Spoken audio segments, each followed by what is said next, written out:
ವಿಮೋಚನಕಾಂಡ ಪುಸ್ತಕ 36ನೇ ಅಧ್ಯಾಯ 26ರಿಂದ 28ನೇ ವಾಕ್ಯ. ಇದು ನಮ್ಮೆಲ್ಲರಿಗೂ ಕೂಡ ಗೊತ್ತಿರುವಂತಹ ಒಂದು ಸಂಭವ.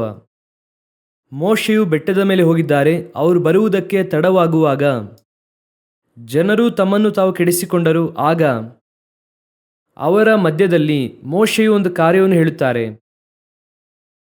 ಆ ಕಾರ್ಯವನ್ನು ಮೋಶೆಯು ಹೇಳುವಾಗ ಕೆಲವು ವಿಷಯಗಳನ್ನು ಹೇಳುತ್ತಾರೆ.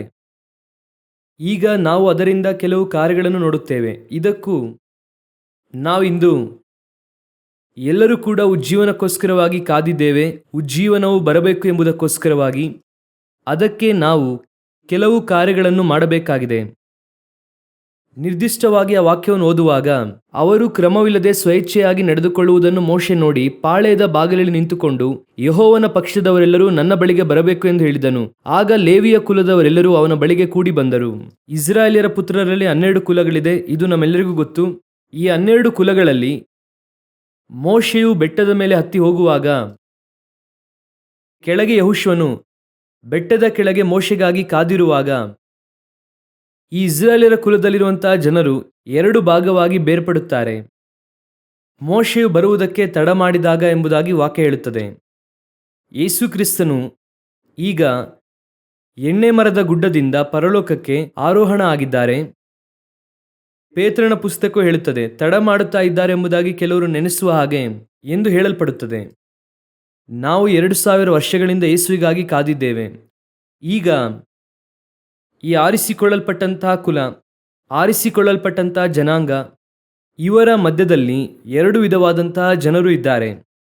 ಒಂದು ಗುಂಪಿನ ಜನರು, ಓದಿರಿ ವಿಮೋಚನಕಾಂಡ ಪುಸ್ತಕ 32ನೇ ಅಧ್ಯಾಯ 6ನೇ ವಾಕ್ಯವನ್ನು ಓದಿರಿ. ಆದುದರಿಂದ ಮರುದಿನದಲ್ಲಿ ಜನರು ಬೆಳಗ್ಗೆ ಎದ್ದು ಸರ್ವಾಂಗ ಹೋಮಗಳನ್ನು ಸಮಾಧಾನ ಯಜ್ಞಗಳನ್ನು ಸಮರ್ಪಿಸಿದರು. ಜನರು ಉಣ್ಣುವುದಕ್ಕೂ ಕುಡಿಯುವುದಕ್ಕೂ ಕೂತುಕೊಂಡರು. ಆಮೇಲೆ ಎದ್ದು ಕುಣಿದಾಡಿದರು. 2ನೇ ಗುಂಪಿನ ಜನ 26ನೇ ವಾಕ್ಯವನ್ನು ಓದೋಣ. ಪಾಳೆಯದ ಬಾಗಿಲಲ್ಲಿ ನಿಂತುಕೊಂಡು, ಯೆಹೋವನ ಪಕ್ಷದವರೆಲ್ಲರೂ ನನ್ನ ಬಳಿಗೆ ಬರಬೇಕು. ಇಲ್ಲಿ 2 ವಿಧವಾದಂತಹ ಜನರು ಮೋಶೆ ಬರುವುದಕ್ಕೆ ತಡ ಮಾಡಿದಾಗ 2 ವಿಧವಾಗಿ ಅವರು ಬೇರ್ಪಡುತ್ತಾರೆ. ಒಂದು ಕರ್ತನ ಪಕ್ಷದಲ್ಲಿ ನಿಂತಿರುವಂಥವರು, ಇನ್ನೊಂದು ಉಣ್ಣುತ್ತಾ ಕುಡಿಯುತ್ತಾ ಕೂತುಕೊಂಡು ಕುಣಿದಾಡುವುದಕ್ಕೆ ಎದ್ದೇಳುತ್ತಾರೆ. ಇವತ್ತು ಸಭೆ ಅಥವಾ ಇಂದು ಇರುವಂತಹ ಕಡೆಯ ಕಾಲದ ಜನರು, ಆತ್ಮಿಕ ಉಳ್ಳವರು, ಕ್ರೈಸ್ತರು ಹೇಗೆ ಬೇಕಾದರೂ ತೆಗೆದುಕೊಳ್ಳಬಹುದು. ಈ ಗುಂಪು 2 ವಿಧವಾಗಿ ಇದೆ. ಈ 2 ವಿಧವಾದ ಗುಂಪನ್ನು ಮತ್ತೆ ಯೇಸು ಕ್ರಿಸ್ತನು ಬರುವಾಗ ಯಾವ ಗುಂಪನ್ನು ನೋಡುತ್ತಾರೆ ಎನ್ನುವಂಥದ್ದೇ ನಾವು ನೋಡಲಿದ್ದೇವೆ. ಒಂದು ಗುಂಪಿನವರು ಉಣ್ಣುತ್ತಾ ಕುಡಿಯುತ್ತಾ ಕುಣಿದಾಡುವುದಕ್ಕೆ ಎದ್ದು ನಿಂತಿರುವಂಥವರು. ಇವರು ಅನ್ಯ ಜನ ಅಲ್ಲ, ದೇವರನ್ನು ಅರಿಯದೇ ಇರುವಂಥವರಲ್ಲ. ಇವರು ಕೂಡ ಬಿಡುಗಡೆ ಆದಂಥವರು, ಐಗುಪ್ತದಿಂದ ಅಂದರೆ ರಕ್ಷಿಸಲ್ಪಟ್ಟಂಥವರೇ. ಇವರು ಕೆಂಪು ಸಮುದ್ರವನ್ನು ದಾಟಿದವರೇ, ಅಂದರೆ ದೀಕ್ಷಾಸ್ನಾನ ತೆಗೆದುಕೊಂಡಂಥವರೇ. ಇವರು ಕೂಡ ಮೇಘಸ್ತಂಭವನ್ನು ಅಗ್ನಿಸ್ತಂಭವನ್ನು ದಾಟಿದಂಥವರೇ, ಅಂದರೆ ಪರಿಶುದ್ಧಾತ್ಮನ ಅಭಿಷೇಕವನ್ನು ಹೊಂದಿಕೊಂಡಂಥವರೇ. ನಾನು ಹೇಳುತ್ತಾ ಇರುವಂಥದ್ದು 1 ಕೊರಿಂಥ 10ನೇ ಅಧ್ಯಾಯದ ಅಡಿಪಾಯದಲ್ಲಿ. ಹಾಗೆ ಆದು ಬರುವಂತಹ ಇವರನ್ನು ಸ್ವಲ್ಪ ಸಮಯ ಮೋಶೆ ಬರುವುದಕ್ಕೆ ತಡವಾಗುತ್ತದೆ. ಆಗ ಈ ಗುಂಪು 2 ಭಾಗವಾಗಿ ವಿಭಾಗವಾಗುತ್ತದೆ. ಈಗ ಆದಿಯಲ್ಲಿ ಇದ್ದಾಗ ಒಂದು ಗುಂಪು ಇದ್ದದ್ದಕ್ಕೂ, ನಮ್ಮ ಪಿತೃಗಳು ಇದ್ದದ್ದಕ್ಕೂ, ನಮಗೂ ಮುಂಚೆ ಇದ್ದಂತಹ ಸಭೆಗೂ ಈಗ ಇರುವಂತಹ ಸಭೆಗೂ ಅನೇಕ ವ್ಯತ್ಯಾಸಗಳಿದೆ. ಈಗ ಸಭೆಯು ಉಣ್ಣುವುದಕ್ಕೂ ಕುಡಿಯುವುದಕ್ಕೂ ಕುಣಿದಾಡುವುದಕ್ಕೆ ಎದ್ದೇಳುತ್ತಾ ಇದ್ದಾರೆ. ಆದರೆ ಇವರು ಎಂಥವರು ಗೊತ್ತಾ? 6ನೇ ವಾಕ್ಯ ಹೇಳುತ್ತದೆ, ಆದುದರಿಂದ ಮರುದಿನದಲ್ಲಿ ಜನರು ಬೆಳಗ್ಗೆ ಎದ್ದು ಸರ್ವಾಂಗ ಹೋಮಗಳನ್ನು ಸಮಾಧಾನ ಯಜ್ಞಗಳನ್ನು ಸಮರ್ಪಿಸಿದರು. ಅಂದರೆ ಇವರು ಕೂಡ ಬಲಿಯನ್ನು ಅರ್ಪಿಸುತ್ತಾ ಇದ್ದಾರೆ. ಇವರು ಕೂಡ ಬೆಳಗ್ಗೆನೆ ಎದ್ದೇಳುವಂಥವರು. ಇವರು ಕೂಡ ಸರ್ವಾಂಗ ಹೋಮ ಬಲಿಯನ್ನು ಅರ್ಪಿಸುವಂಥವರು. ಅಂದರೆ ಅವರ ವಿಧಿವಿಧಾನದಲ್ಲಿ ಯಾವುದೇ ವಿಧವಾದಂತಹ ಬದಲಾವಣೆ ಇಲ್ಲ. ಕ್ರೈಸ್ತರಾದಂಥವರು ಸಭೆಗೆ ಬರುವಂಥವರು, ಬೆಳಗ್ಗೆನೆ ಬರುವಂಥವರು, ಸಭೆಗೆ ಬರುವವರು, ಸ್ತುತಿ ಸ್ತೋತ್ರ ಬಲಿಗಳನ್ನು ಅರ್ಪಿಸುವಂಥವರು, ದಶಮ ಭಾಗ ಕಾಣಿಕೆಯನ್ನು ಕೊಡುವಂಥವರು. ಇವರಲ್ಲಿ ಯಾವುದೇ ವಿಧವಾದಂತಹ ಸಂದೇಹ ಇಲ್ಲ. ನೋಡುವುದಕ್ಕೆ ಎಲ್ಲರೂ ಕೂಡ ಒಂದೇ ರೀತಿಯಲ್ಲಿ ಇದ್ದಾರೆ. ಆದರೆ ಇನ್ನೊಂದು ಗುಂಪಿನ ಜನರಿದ್ದಾರೆ. ಇವರು ಉಣ್ಣುತ್ತಾ ಕುಡಿಯುತ್ತಾ ಕೂತುಕೊಂಡು ಕುಣಿದಾಡುವುದಕ್ಕೆ ಎದ್ದೇಳುವಂತಹ ಜನರು. ಈ ಗುಂಪಿನ ಕುರಿತಾಗಿ ಪೌಲನು ಹೇಳುವಾಗ 1 ಕೊರಿಂಥ 10ನೇ ಅಧ್ಯಾಯದಲ್ಲಿ ಹೇಳುತ್ತಾರೆ, ಅವರೆಲ್ಲರೂ ಕೂಡ ನಾಶವಾದರು. ಇಂದು ಕಡೆಯ ಕಾಲದಲ್ಲಿ ಸಭೆಯು ಆ ರೀತಿಯಾಗಿದೆ. ಸಭೆಯ ಪ್ರಕಾರವಾಗಿ ನಾವು ಹೇಗಿದ್ದರೂ ಕೂಡ ಪರಲೋಕಕ್ಕೆ ಹೋಗಬಹುದು ಎನ್ನುವಂಥ ಒಂದು ಭಾವನೆ ಇದೆ. ಅದು ಆತ್ಮಿಕ ಕ್ರೈಸ್ತರಿಗೆ ಒಂದು ಆತ್ಮಿಕವಾದ ಸಭೆಯಲ್ಲಿದ್ದರೆ ನಾವು ಪರಲೋಕಕ್ಕೆ ಹೋಗಬಹುದು ಎನ್ನುವಂತಹ ಒಂದು ಆಲೋಚನೆ ಇದೆ. ಈ ಸಭೆಯಲ್ಲಿ ನಾನು ಮೆಂಬರ್, ಈ ಸಭೆಯಲ್ಲಿ ನಾನು ದಶಮ ಭಾಗ ಕಾಣಿಕೆ ಕೊಡುತ್ತೇನೆ, ಇಲ್ಲಿ ನಾನು ಚಂದ ಕಟ್ಟುತ್ತೇನೆ, ಆದ್ದರಿಂದ ಖಂಡಿತವಾಗಿ ಪರಲೋಕಕ್ಕೆ ಹೋಗುತ್ತೇನೆ. ಆಗಲ್ಲ. ಇವರು ಬಿಡುಗಡೆ ಆದಂಥವರು, ಕೆಂಪು ಸಮುದ್ರದಲ್ಲಿ ದೀಕ್ಷಾಸ್ನಾನ ತೆಗೆದುಕೊಂಡಂಥವರು, ಪರಿಶುದ್ಧಾತ್ಮನ ಅಭಿಷೇಕವನ್ನು ಹೊಂದಿದಂಥವರು, ಮನ್ನಾವನ್ನು ತಿನ್ನುತ್ತಾ ಇರುವಂಥವರು. ಅದು ಬಹಳ ಮುಖ್ಯ. ಕರ್ತನ ವಾಕ್ಯವನ್ನು ಪಡೆಯುತ್ತಾ ಇರುವಂಥವರು. ಆದರೆ 1 ಕೊರಿಂಥ 10ನೇ ಅಧ್ಯಾಯದಲ್ಲಿ ಮನ್ನಾ ಕುರಿತಾಗಿ ಹೇಳುವಾಗ ಕಮ್ಯುನಿಯನ್ ಎಂಬುದಾಗಿ ಹೇಳುತ್ತದೆ. ಬಂಡೆಯ ನೀರನ್ನು ಕುಡಿದಂಥವರು. ಈ ರೀತಿಯಾಗಿರುವಂಥ ಇವರು ಉಣ್ಣುವುದಕ್ಕೂ ಕುಡಿಯುವುದಕ್ಕೂ ಕೂತುಕೊಂಡು ಕುಣಿದಾಡುವುದಕ್ಕೆ ಎದ್ದು ನಿಂತವರು. ಒಂದು ಗುಂಪಿನವರು ಈ ದಿನದಲ್ಲಿ ಉಣ್ಣುತ್ತಾ ಕುಡಿಯುತ್ತಾ ಕುಣಿದಾಡುವುದಕ್ಕೆ ಎದ್ದಿರುವಂತಹ ಗುಂಪು. ಇಷ್ಟೆಲ್ಲ ಸಭೆಯೊಳಗೆ ನಡೆಯುತ್ತಾ ಇದೆ. ಸಭೆಯಲ್ಲಿ ಅಕ್ರಮ. ದೇವರು ನೋಡುತ್ತಾರೆ, ಪಾಳೆಯದಲ್ಲಿ ಇಷ್ಟೊಂದೆಲ್ಲ ನಡೆಯುತ್ತಾ ಇದೆಯಲ್ಲ. ಯೆಹೋಶುವನಂತವರು ಅಂದುಕೊಳ್ಳುತ್ತಾರೆ, ಏನು ಹೇಳುತ್ತಾರೆ, ಜಯದ ಧ್ವನಿ ಕೇಳಿಸುತ್ತಾ ಇದೆ, ಅಂದರೆ ಏನೋ ಒಂದು ಸಕ್ಸಸ್ ಆಗಿದೆ. ಆಗ ಮೋಶೆ ಹೇಳುತ್ತಾರೆ, ಜಯದ ಧ್ವನಿಯೂ ಇಲ್ಲ, ಅಪಜಯದ ಧ್ವನಿಯೂ ಕೂಡ ಇಲ್ಲ, ಅದು ಉತ್ಸಾಹ ಧ್ವನಿ. ಎಷ್ಟು ಸುಂದರವಾಗಿ ಹೇಳುತ್ತಾರೆ ನೋಡಿರಿ. 32ನೇ ಅಧ್ಯಾಯ 17ನೇ ವಾಕ್ಯ ಹಾಗೂ 18ನೇ ವಾಕ್ಯ. ಇಸ್ರಾಯೇಲ್ಯರು ಉತ್ಸಾಹದಿಂದ ಕೂಗಾಡುತ್ತಾ ಇರಲಾಗಿ ಯೆಹೋಶುವನು ಆ ಶಬ್ದವನ್ನು ಕೇಳಿ ಪಾಳೆಯದ ಕಡೆಯಿಂದ ಯುದ್ಧ ಧ್ವನಿ ಕೇಳಿಸುತ್ತಾ ಇದೆ ಎಂದು ಮೋಶೆಗೆ ಹೇಳಿದನು. ಅದಕ್ಕವನು, ನನಗೆ ಕೇಳಿಸುವುದು ಜಯ ಧ್ವನಿಯಲ್ಲ, ಅಪಜಯ ಧ್ವನಿಯೂ ಅಲ್ಲ, ಉತ್ಸಾಹ ಧ್ವನಿಯೇ ಅಂದನು. ಅವನು ಹೇಳುತ್ತಾನೆ, ಯುದ್ಧದ ಧ್ವನಿಯು ಕೇಳಿಸುತ್ತಾ ಇದೆ. ಅವನ ಪ್ರಕಾರವಾಗಿ ಏನೋ ಒಂದು ದೊಡ್ಡ ವಿಷಯ ನಡೆಯುತ್ತಾ ಇದೆ. ಯಾರಿಗೆ? ಯೆಹೋಶುವನಿಗೆ. ಯಾಕಂದ್ರೆ ಅವನು ಬೆಟ್ಟದ ಕೆಳಗೆ ಇರುವಂಥವನು. ಬೆಟ್ಟದ ಕೆಳಗೆ ಇರುವಂಥವನು. ಇಂದು ಒಂದು ಗುಂಪು ಹಾಗೆ ಅಂದುಕೊಳ್ಳುತ್ತಾ ಇದೆ, ಏನು ಮಾಡಿದರೂ ಕೂಡ ಸರಿ. ಆದರೆ ದೇವರು ಹೇಳುತ್ತಾರೆ, ಬೆಟ್ಟದ ಮೇಲಿಂದ ಅವರು ಕೆಳಗೆ ಬರುವಾಗ ಹೇಳುತ್ತಾರೆ, ಅದು ಜಯದ ಧ್ವನಿಯೂ ಅಲ್ಲ, ಅಪಜಯದ ಧ್ವನಿಯೂ ಅಲ್ಲ, ಅದು ಉತ್ಸಾಹ ಧ್ವನಿ. ಅಲ್ಲಿ ಏನೋ ಕೂತುಕೊಂಡು ಹಾಡುತ್ತಾ ಇದ್ದಾರೆ ಆ ಸ್ಥಳದಲ್ಲಿ. ಆ ಹಾಡು ಯಾವ ರೀತಿಯಾದಂತಹ ಹಾಡುಗಳು?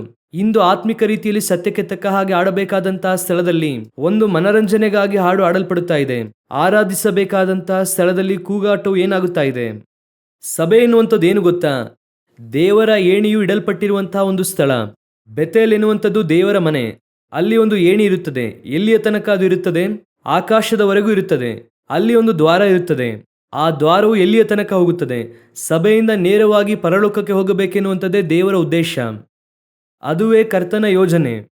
ಬಹಳ ಕೇರ್ಫುಲ್ ಆಗಿರ್ರಿ. ಇನ್ನೊಂದು ಗುಂಪಿನ ಕುರಿತಾಗಿ ಹೇಳುತ್ತಾರೆ 26ನೇ ವಾಕ್ಯದಲ್ಲಿ, ಯೆಹೋವನ ಪಕ್ಷದಲ್ಲಿ ನಿಲ್ಲುವವರು ಯಾರು? 11 ಕುಲದವರು ಈ ರೀತಿಯಾಗಿದ್ದಾರೆ ಅಪ್ಪ. ಯಾರಾದರೂ ಇದ್ದೀರಾ? ಈ ಕಡೆಯ ಕಾಲದಲ್ಲಿ ದೇವರಿಗೋಸ್ಕರವಾಗಿ ವೈರಾಗ್ಯವಾಗಿ ನಿಲ್ಲುವಂಥವ್ರು ಯಾರು? ಒಂದು ಗುಂಪಿನವರು ಲೋಕದ ಹಿಂದೆ ಓಡುತ್ತಾ ಇದ್ದಾರೆ. ಒಂದು ಗುಂಪಿನವರು ರಾಜಕೀಯದ ಹಿಂದೆ ಓಡುತ್ತಾ ಇದ್ದಾರೆ.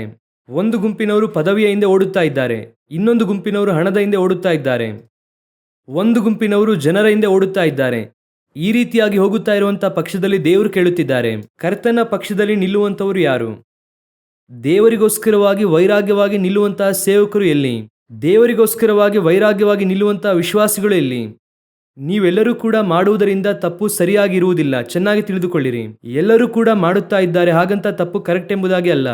ಸೋದೋಮಿನಲ್ಲಿ ಎಲ್ಲರೂ ಕೂಡ ಒಂದೇ ರೀತಿಯಾಗಿ ಇದ್ದರು, ಆದರೆ ಒಬ್ಬನು ಮಾತ್ರ ವ್ಯತ್ಯಾಸಕರವಾಗಿ ಇದ್ದ. ಅವನನ್ನೇ ಬೈಬಲ್ ನೀತಿವಂತನೆಂಬುದಾಗಿ ಹೇಳುತ್ತದೆ. ಸೋದೋಮಿನಲ್ಲಿ ಎಲ್ಲರೂ ಕೂಡ ಮಾಡುವುದರಿಂದ ಲೋಟನನ್ನು ನೋಡಿದ ಕೂಡಲೇ ಎಲ್ಲರೂ ಅವಹೇಳನ ಮಾಡುತ್ತಾರೆ. ಲೋಟನ ಮನೆಯ ಸುತ್ತಲೂ ಎಲ್ಲರೂ ಕೂಡ ಸೇರಿ ಬರುತ್ತಾರೆ. ಆಗ ಜನರೊಂದಿಗೆ ಎಲ್ಲರೂ ಕೂಡ ಸೇರಿಕೊಳ್ಳುತ್ತಾರೆ. ಅಷ್ಟೇ ಯಾಕೆ, ಸೋದೋಮೆ ಒಂದು ಕಡೆ ನಿಂತಿದೆ, ಲೋಟನೇ ಒಂದು ಕಡೆ ಪ್ರತ್ಯೇಕವಾಗಿ ನಿಂತಿದ್ದಾನೆ. ಸಮಯಕ್ಕೆ ತಕ್ಕ ಹಾಗೆ ಸೇವೆ ಮಾಡುವುದಕ್ಕೆ ಗೊತ್ತಿಲ್ಲದೆ ಇರುವಂಥವನು. ಅವನು ನೀತಿವಂತನೆಂಬುದಾಗಿ ಬೈಬಲ್ ಹೇಳಲಿ, ಆದರೆ ಅಂದು ಇದ್ದಂತಹ ಕಾಲಘಟ್ಟಕ್ಕೆ ಅಡ್ಜಸ್ಟ್ ಮಾಡಿಕೊಂಡು ತಾನೇ ಸೇವೆಯನ್ನು ಮಾಡಬೇಕು. ಅಂದು ಇದ್ದಂತಹ ಪರಿಸ್ಥಿತಿಗೆ ತಕ್ಕ ಹಾಗೆ ತಾನೇ ಮಿನಿಸ್ಟ್ರಿ ಮಾಡಬೇಕು. ಅಂದು ಹೇಗೆ ಇತ್ತು ಹಾಗೆ ತಾನೇ ಸಭೆಯಲ್ಲಿ ಇರಬೇಕು. ಎಲ್ಲರೂ ಕೂಡ ಮಾಡುವ ಹಾಗೆ ನಾವು ಮಾಡಬೇಕು. ಯಾಕೆ? ಆಗಲೇ ನಮ್ಮನ್ನು ಒಂಟಿಯಾಗಿ ಬಿಡುವುದಿಲ್ಲ. ಇಲ್ಲ ಅಂದ್ರೆ ನಮ್ಮನ್ನು ಎಲ್ಲರೂ ಕೂಡ ಬದಿಗಿಡುತ್ತಾರೆ. ಆ ರೀತಿಯಾಗಿ ಲೋಟನು ಅಂದುಕೊಂಡಿದ್ದರೆ ನ್ಯಾಯ ತೀರ್ಪು ಬರುವಂತಹ ದಿನದಲ್ಲಿ ಅವನು ಸೋದೋಮ್ ಜನರೊಂದಿಗೆ ಸೇರಿ ಅಳಿದು ಹೋಗಬೇಕಾಗಿತ್ತು. ಅವನಿಗೆ ಒಂದು ಗೊತ್ತಿತ್ತು, ಇವರು ಮಾಡುವಂಥದ್ದೆಲ್ಲ ತಪ್ಪು, ಆದರೆ ಲೋಕವು ಅದನ್ನು ಸರಿ ಎಂಬುದಾಗಿ ಹೇಳುತ್ತದೆ. ಅಂದು ನೋಡುವುದಕ್ಕೆ ಅದು ಕರೆಕ್ಟಾಗಿ ಇದೆ. ನಾನು ಏನು ಮಾಡುತ್ತೇನೆ ಗೊತ್ತಾ? ಇವರ ಹತ್ರ ಹೇಳಿ ನೋಡದೆ ಅದು ಆಗಲಿಲ್ಲ, ಆದರೆ ನಾನು ಒಂದನ್ನು ಮಾಡುತ್ತೇನೆ, ಇವರೊಂದಿಗೆ ನಾನು ಸೇರುವುದಿಲ್ಲ. ನಾನು ಒಂಟಿಯಾಗಿ ಸೋದೋಮಿನ ದ್ವಾರದ ಬಳಿಯಲ್ಲಿ ಹೋಗಿ ಕೂತುಕೊಳ್ಳುತ್ತೇನೆ. ನಾನು ಒಂಟಿಯಾಗಿ ಅಲ್ಲಿ ಹೋಗಿ ಕೂತುಕೊಳ್ಳುತ್ತೇನೆ. ಅದುವೇ ಒಂದು ದಿನ ಲೋಟನನ್ನು ಕಾಪಾಡಿದಂಥದ್ದು. ಅಂದು ಲೋಕವೇ ಕೆಟ್ಟು ಹೋಗಿತ್ತು, ಕ್ರಮ ತಪ್ಪಿ ಅನ್ಯಾಯದಿಂದ ತುಂಬಿಕೊಂಡಿತ್ತು. ಒಬ್ಬ ನೀತಿವಂತನು ಇದ್ದನು, ಅವನು ದೇವರೊಂದಿಗೆ ಸಂಚರಿಸುತ್ತಾ ಇದ್ದನು. ಒಂದು ದಿನ ಬಂತು, ಇಡೀ ಲೋಕವೆಲ್ಲವೂ ಕೂಡ ನಾಶವಾಯಿತು. ಆ ಒಬ್ಬ ನೀತಿವಂತನು, ಆ ಒಬ್ಬ ಮನುಷ್ಯನು ತನ್ನ ಕುಟುಂಬದೊಂದಿಗೆ ಕಾಪಾಡಲ್ಪಟ್ಟನು. ಅದೇ ದೇವರು ಇಂದು ಕೂಡ ಜೀವಂತವಾಗಿ ಇದ್ದಾರೆ. ಆ ದೇವರು ಆ ರೀತಿಯಾದಂತಹ ಮನುಷ್ಯರನ್ನು ಇನ್ನೂ ಕೂಡ ಹುಡುಕುತ್ತಾ ಇದ್ದಾರೆ. ಎಲ್ಲರೂ ಕೂಡ ಮಾಡುತ್ತಾ ಇರುವುದರಿಂದ ತಪ್ಪು ಸರಿಯಾಗಿ ಮಾರ್ಪಡುವುದಿಲ್ಲ. ಎಲ್ಲರೂ ಕೂಡ ಒಂದು ವಿಷಯವನ್ನು ಬೈಬಲಿಂದ ಹೊರಗೆ ಇರುವಂತಹ ವಿಷಯವನ್ನು ಕರೆಕ್ಟ್ ಎಂಬುದಾಗಿ ಹೇಳಿದರೆ ಅದು ಸರಿಯಾಗುವುದಿಲ್ಲ. 10 ಪ್ರವಾದಿಗಳು ಸೇರಿ ಸುಳ್ಳು ಪ್ರವಾದನೆಯನ್ನು ಹೇಳಬಹುದು, ಆದರೆ ಒಬ್ಬ ಪ್ರವಾದಿ ಮಾತ್ರ ನಿಜವಾದ ಪ್ರವಾದನೆಯನ್ನು ಹೇಳುತ್ತಾನೆ. 10 ಜನರು ರಾಜನಿಗಾಗಿ ಹೇಳುತ್ತಾರೆ, ಒಬ್ಬನು ಮಾತ್ರ ದೇವರಿಗೋಸ್ಕರ ಹೇಳುತ್ತಾನೆ. ಅದೇ ದೇವರ ವಾಕ್ಯ ಹೇಳುತ್ತದೆ, ಅರಸನಿಗೋಸ್ಕರವಾಗಿ ಜೀವಿಸುವವನು ಯಾರು? ದೇವರ ಪಕ್ಷದಲ್ಲಿ ನಿಲ್ಲುವಂತವರು ಯಾರು? ಜನರಿಗೋಸ್ಕರವಾಗಿ ಸೇವೆ ಮಾಡುವಂತವ್ರು ಯಾರು? ದೇವರಿಗೋಸ್ಕರವಾಗಿ ಸೇವೆ ಮಾಡುವಂತವ್ರು ಯಾರು? ಇವತ್ತು ಲೋಕಕ್ಕಾಗಿ ಜೀವಿಸುವಂತ ವಿಶ್ವಾಸಿಗಳು ಯಾರು? ದೇವರಿಗೋಸ್ಕರ ಜೀವಿಸುವಂತ ವಿಶ್ವಾಸಿಗಳು ಯಾರು? ಇಂದು ಅದನ್ನೇ ಕೇಳುತ್ತಿದ್ದಾರೆ. ಇಂದು ಇವರನ್ನು ಯಾವ ರೀತಿಯಾಗಿ ಈಸಿಯಾಗಿ ಕಂಡುಹಿಡಿಯಬಹುದು ಗೊತ್ತಾ? ಬಹಳ ಈಸಿ. ಈ ಲೋಕಕ್ಕಾಗಿ ಜೀವಿಸುವಂತವರು ಬಹಳ ಸಿಂಪಲ್. ಅವರು ಈ ಲೋಕದ ಆಶೀರ್ವಾದಕ್ಕಾಗಿ, ಲೋಕದಲ್ಲಿ ಸಿಗುವಂತ ಘನತೆಗಾಗಿ, ಇಲ್ಲಿ ಸಿಗುವಂತ ಸುಖಕ್ಕಾಗಿ, ಇಲ್ಲಿ ಸಿಗುವಂತ ಪದವಿಗಾಗಿ ಅವರು ಓಡುತ್ತಾರೆ. ಆದರೆ ಇವರು ಎಲ್ಲರೊಂದಿಗೆ ಕೂತಿರುತ್ತಾರೆ. ಸ್ಟೇಜಲ್ಲಿ ಬಹಳ ಮುಖ್ಯ ವ್ಯಕ್ತಿಯಾಗಿ ಕೂತಿರುತ್ತಾರೆ. ಆ ಕೂಟ ನೋಡುವಾಗ ಬಹಳ ದೊಡ್ಡ ಕೂಟವಾಗಿರುತ್ತದೆ. ಆದರೆ ಈ ಒಬ್ಬ ಇದ್ದಾನಲ್ಲ, ಅವನು ಎಲ್ಲಿ ಇರುತ್ತಾನೆ ಗೊತ್ತಾ? ಬೆಟ್ಟದ ಕೆಳಗೆ ಕೂತಿರುತ್ತಾನೆ. ಈ ಒಬ್ಬನು ಇದ್ದಾನಲ್ಲ, ಅವನು ಎಲ್ಲಿ ಇರುತ್ತಾನೆ ಗೊತ್ತಾ? ಅವನು ಹೋಗಿ ನೇರವಾಗಿ ಸೋದೋಮಿನ ದ್ವಾರದಲ್ಲಿ ಕೂತಿರುತ್ತಾನೆ. ಈ ಒಬ್ಬ ಇದ್ದಾನಲ್ಲ, ಅವನು ಎಲ್ಲಿ ಇರುತ್ತಾನೆ ಗೊತ್ತಾ? ಅವನು ಒಬ್ಬನೇ ಪದ್ಮೋಸ್ ದ್ವೀಪದಲ್ಲಿ ಇರುತ್ತಾನೆ. ಇನ್ನೊಬ್ಬ ಇದ್ದಾನಲ್ಲ, ಅವನು ಎಲ್ಲಿ ಇರುತ್ತಾನೆ ಗೊತ್ತಾ? ಯೆರೆಮೀಯನು ಯೆರೂಸಲೇಮಿನ ಕಾವಲಿನ ಮನೆಯಲ್ಲಿ ಅವನು ಒಂಟಿಯಾಗಿ ಕೂತಿರುತ್ತಾನೆ. ಆ ಒಬ್ಬ ನೀತಿವಂತನಿದ್ದಾನಲ್ಲ, ಅವನು ಎಲ್ಲಿ ಇರುತ್ತಾನೆ ಗೊತ್ತಾ? ಸಿಂಹದ ಗವಿಯಲ್ಲಿ ಕೂತಿರುತ್ತಾನೆ. ಆ ನೀತಿವಂತನು ಎಲ್ಲಿ ಇರುತ್ತಾನೆ? ಯೋಸೇಫನು ಸೆರೆಮನೆಯಲ್ಲಿ ಇರುತ್ತಾನೆ. ಆದರೆ ಒಂದು ದಿನ ಬರುತ್ತದೆ, ಆ ಒಬ್ಬನು ಮಾತ್ರವೇ ಹೆಚ್ಚಿಸಲ್ಪಡುತ್ತಾನೆ. ಎಲ್ಲರೂ ಕೂಡ ಅವನ ಮುಂಭಾಗದಲ್ಲಿ ತಗ್ಗಿಸಲ್ಪಡುತ್ತಾರೆ. ಆ ಗುಂಪಿಗೋಸ್ಕರವಾಗಿಯೇ ದೇವರು ಹುಡುಕುತ್ತಾ ಇದ್ದಾರೆ. ನೀನು ಯಾರಿಗೋಸ್ಕರವಾಗಿಯೂ ಬಿಟ್ಟುಕೊಡಬೇಡ, ಯಾರಿಗೋಸ್ಕರವಾಗಿಯೂ ಕೂಡ ವಾಕ್ಯದಿಂದ ದೂರ ಹೋಗಬೇಡ. ಎಲ್ಲರೂ ಹೇಳುತ್ತಾರೆ, ನಾವು ಸ್ವಲ್ಪ ಅಡ್ಜಸ್ಟ್ ಮಾಡಿಕೊಂಡು ಹೋಗಬೇಕು. ಅಡ್ಜಸ್ಟ್ಮೆಂಟ್ ಎನ್ನುವಂಥದ್ದು ವಾಕ್ಯದಲ್ಲಿ ಇಲ್ಲವೇ ಇಲ್ಲ. ಯೇಸು ಕ್ರಿಸ್ತನು ಹೇಳುವಂಥದ್ದು ಒಂದೇ, ಆತನು ಮುಖದಾಕ್ಷಿಣ್ಯ ಇಲ್ಲದೆ ಇರುವಂಥವರು, ಇರುವುದನ್ನು ಇರುವ ಹಾಗೆ ಮಾತನಾಡುವಂಥವರು, ಸತ್ಯವನ್ನು ಸತ್ಯವಾಗಿ ಮಾತನಾಡುವಂಥವರು. ಅದಕ್ಕೂ ಹೆಚ್ಚಾದಂಥದ್ದು ಪಾಪವಾಗಿ ಇರುತ್ತದೆ. ನೀನು ಮಾತನಾಡಬೇಕಾಗಿರುವಂಥದ್ದು ಸತ್ಯ, ಮಾತನಾಡಿ ಹೋಗುತ್ತಲೇ ಇರು. ಯಾರಿಗೂ ಗೊತ್ತಿಲ್ಲದೆ ಇರುವಂತಹ ಬಂಡೆಯ ಬಿರುಕಿನಲ್ಲಿರುವಂತಹ ಪಾರಿವಾಳವಾಗಿ ನೀನಿರಬಹುದು. ಒಂದು ದಿನ ಬರುತ್ತದೆ, ದೇವರು ಹೇಳುತ್ತಾರೆ, ಬಂಡೆಯ ಬಿರುಕಿನಲ್ಲಿಯೂ ಶಿಖರದ ಮರೆಯಲ್ಲಿರುವಂತಹ ನನ್ನ ಪಾರಿವಾಳವೇ, ನಿನ್ನ ರೂಪವನ್ನು ತೋರಿಸು ಎಂಬುದಾಗಿ. ಇವತ್ತು ಅದೇ ದೇವರು ಎದುರು ನೋಡುತ್ತಾ ಇರುವಂತಹ ಗುಂಪು, ಇದೇ ಕರ್ತನು ಎದುರು ನೋಡುತ್ತಾ ಇರುವಂತಹ ಗುಂಪು. ಯಾರಿಗೋಸ್ಕರವಾಗಿಯೂ ಕೂಡ ಸತ್ಯಕ್ಕೆ ರಾಜಿಯಾಗಿ ಅನುಸರಿಸಿ ಹೋಗಬೇಕೆನ್ನುವಂತ ಅವಶ್ಯಕತೆನೇ ಇಲ್ಲ. ಸತ್ಯಕ್ಕೆ ರಾಜಿಯಾಗಿ ಒಂದು ಸೇವೆಯನ್ನು ಮಾಡಬೇಕೆನ್ನುವಂತ ಅವಶ್ಯಕತೆ ಇಲ್ಲ. ಸತ್ಯಕ್ಕೆ ರಾಜಿಯಾಗಿ ಒಂದು ಆತ್ಮಿಕ ಜೀವಿತವನ್ನು ಜೀವಿಸಬೇಕೆನ್ನುವಂತ ಅವಶ್ಯಕತೆ ಇಲ್ಲ. ಇದೇ ಸತ್ಯ, ನಾನು ಹೀಗೆ ಇರುತ್ತೇನೆ, ಇದೇ ಬೈಬಲ್ ಹೇಳುತ್ತದೆ.